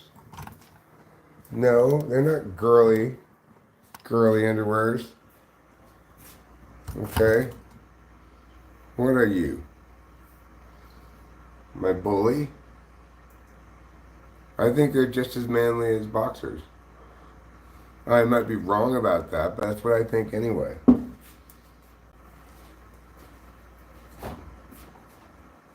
Now, I'm sorry, I forgot midway that I was teaching you how to make this cup of coffee. Now that you've got your coffee poured and your non-dairy creamer in it, you're going to also add some natural heavy cream. About, well, let me just show you how much, okay? About this much. There. Perfect. Now, what you're going to have is a cup of coffee that's both creamalicious and coffeelicious. This is what you want in your coffee. You stay there, don't fall over, even though you're precariously balanced. I'll be right back. Okay. Good job. Way to maintain your balance while I was over there.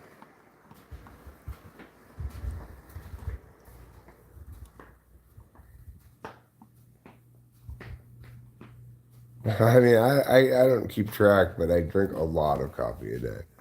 That's why we have a percolator instead of a drip coffee maker in part. Oh my God, this is so good though. Well, thank you for not, because my insurance doesn't cover that. Thanks, Lidl. Donkey balls and cream corn is boss. You know what? Okay. I'm going to accept that as true. It tastes like happiness and rainbows, except at the end of each rainbow, there's leprechauns waiting to take your spare change. Is that where they get their pot of gold? They gather your change and buy gold with it? Are they trying to corner the gold market? Leprechauns, finally explained. Listen, the cabal of global elites use the leprechauns to corner the gold market. So why? So that they can implement one world government. Obs.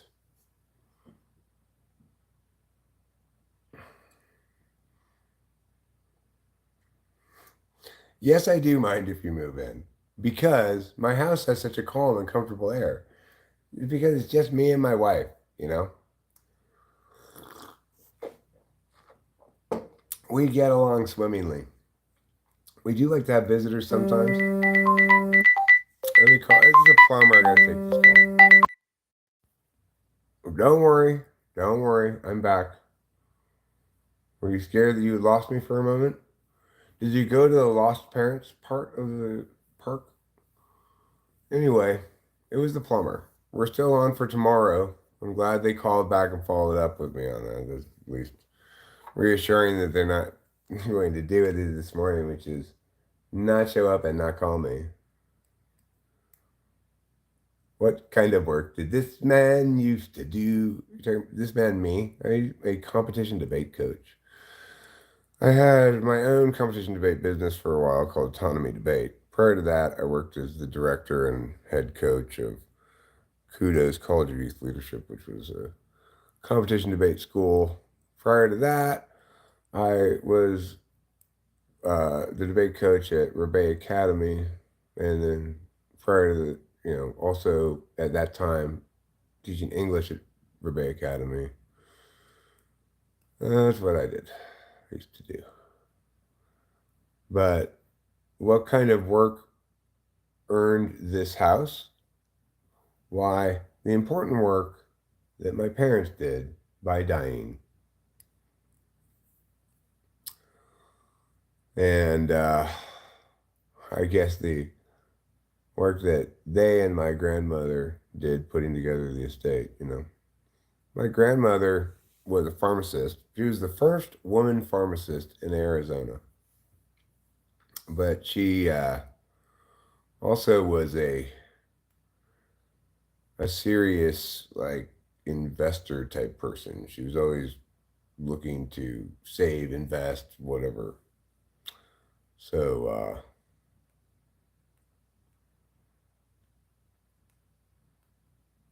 anyway, then my parents, they lived in a time where the actual spending value of the dollar was dramatically higher than it is now.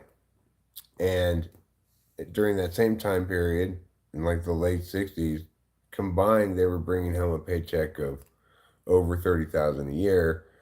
They bought their house in Arcadia for $37,000, and we sold it before we moved here for 1.25 million.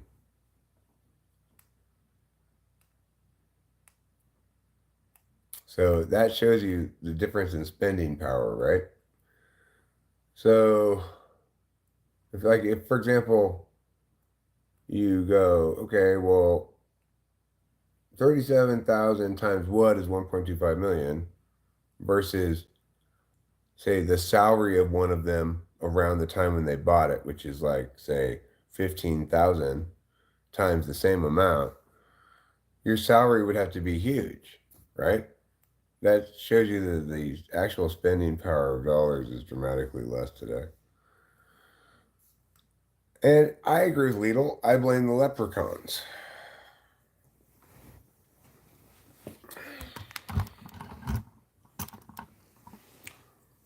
So,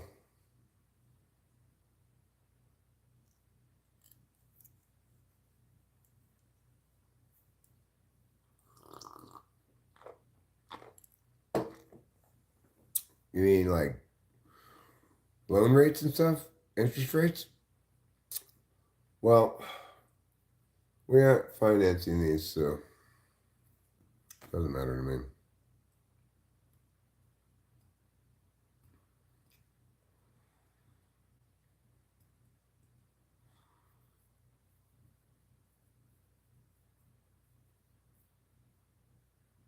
Chad Linton. Hey, I remember you.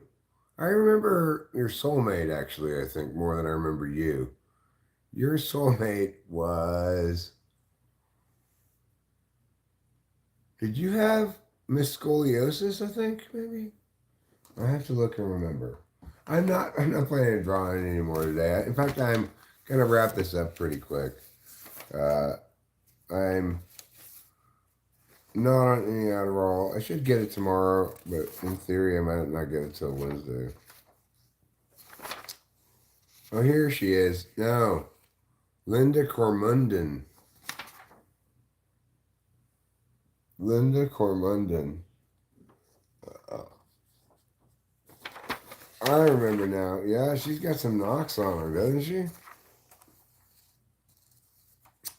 I did draw earlier today. Maybe it was last night. I drew Kirk F. Flapjacks with an X, who hurts Cody, who's a girl, by the way. But he hearts and respects Cody, okay? I also drew Jordo Peru, and this is Tyra Harris's soulmate. As you see, he's hiking, and he has a cell phone, and it says cell phone on it, so he can tell what it is. I might buy some Bitcoin. I mean, I have a Coinbase account. I had Cardano for a while, maybe, yeah. And then here's a soulmate of D. Kearns. She's kind of a demure lady, and she's saying, squee.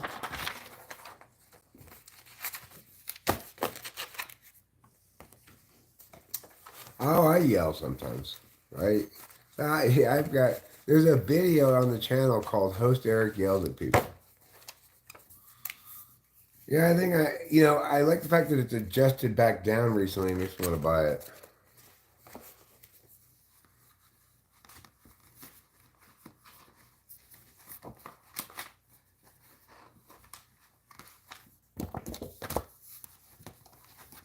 Okay. Crack. Yeah. I think now is a good time to invest in crack. I think the crack market's about to go way up. Crack futures is where it's at. I expect next year's crack addicts to be paying nearly twice as much for their crack. Seriously.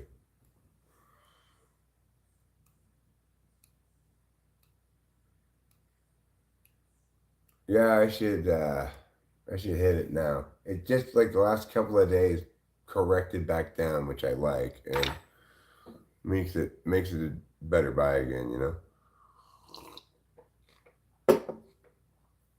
I very well may do that today. I told my daughter to buy it when it was at first at 38 cents. When I told her to buy it, I was like, Delilah, go buy $10,000 worth of Cardano right now.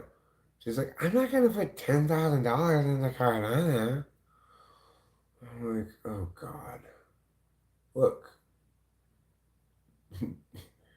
If you just listen to me, it's already gone up over 76 cents or whatever, so twice as much. She did buy some, and she bought more at 44, but I wish she had bought a bunch of it. Who's Eric? That's me. I'm Eric. My name is Eric, and I'm here to say ERIC today. Eric. Eric. Hooray, Eric. Or here's another song to help you remember. Hooray for Eric Strauss. Hooray, hooray, hooray for Eric Strauss. Hooray, hooray, hooray for Eric, 'cause he's so great. And yes, hooray for Eric Strauss.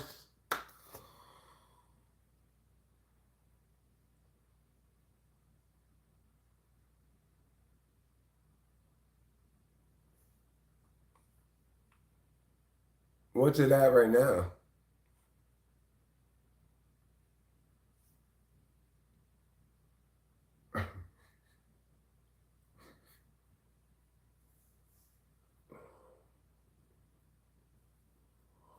Can I make a Chad Linton jingle? Sure.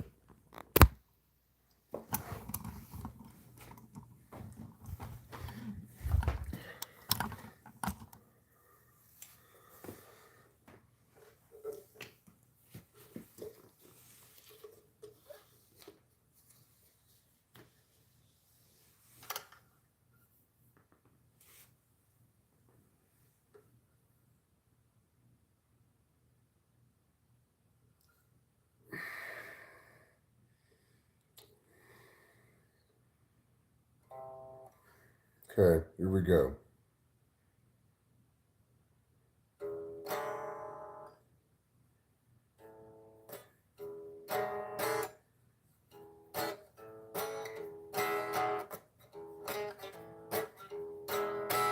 Just like a bone, you put a splint on it. If it's broken there at home, you gotta put a splint on it. Chad Linton's nearby and he has something to say. He says that I'm a fire guy who will never go away. But Chad Linton's into sprinting his way to victory. So if you need a winner, then Chad Linton's the guy that you should see. His name's Chad Linton. There's your jingle, Chad Linton.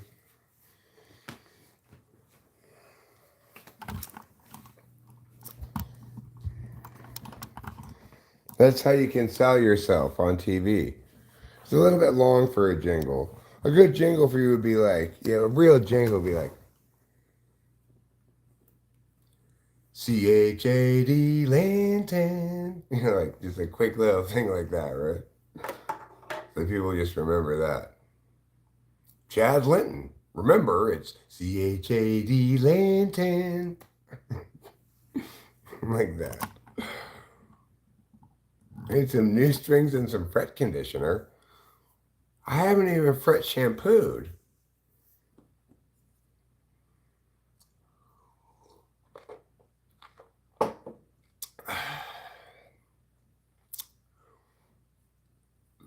Thanks, guys. Appreciate it.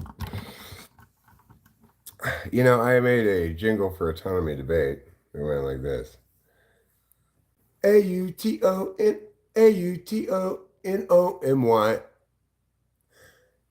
AUTO. Wait, how does this go? Yeah. AUTONOMY. Autonomy debate.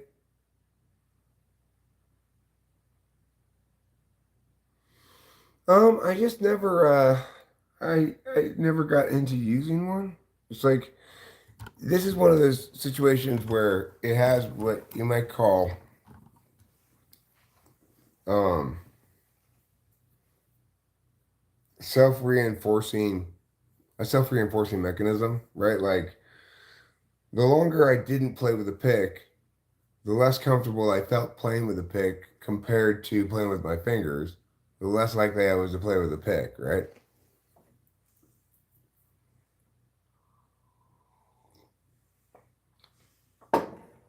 AUTONOMY, autonomy debate. Privet to warish to you as well.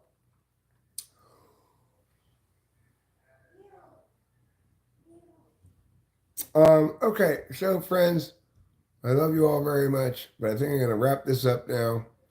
I'm gonna make my brackets. I'm gonna watch a little TV, probably take another nap, get a good night's sleep tonight. Fingers crossed for Adderall tomorrow.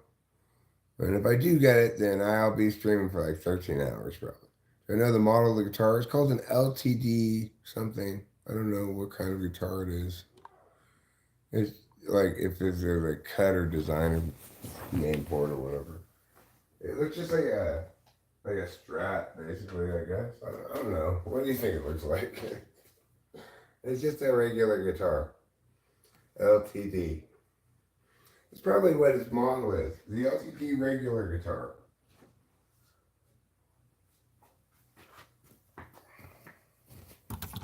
So, you know, maybe you can reverse image search it or something. It says it in its hole. Is that how you get all the girls? You tell me you want to read the sticker in their hole? I don't think it says anything in there. You just wanted to look in my hole. Blue Elvis. That's exploitative, okay? You're exploiting my dumbness. I don't see anything. It says TL6. Is that what it says? Yeah, TL6. I guess maybe that's what kind of guitar it is.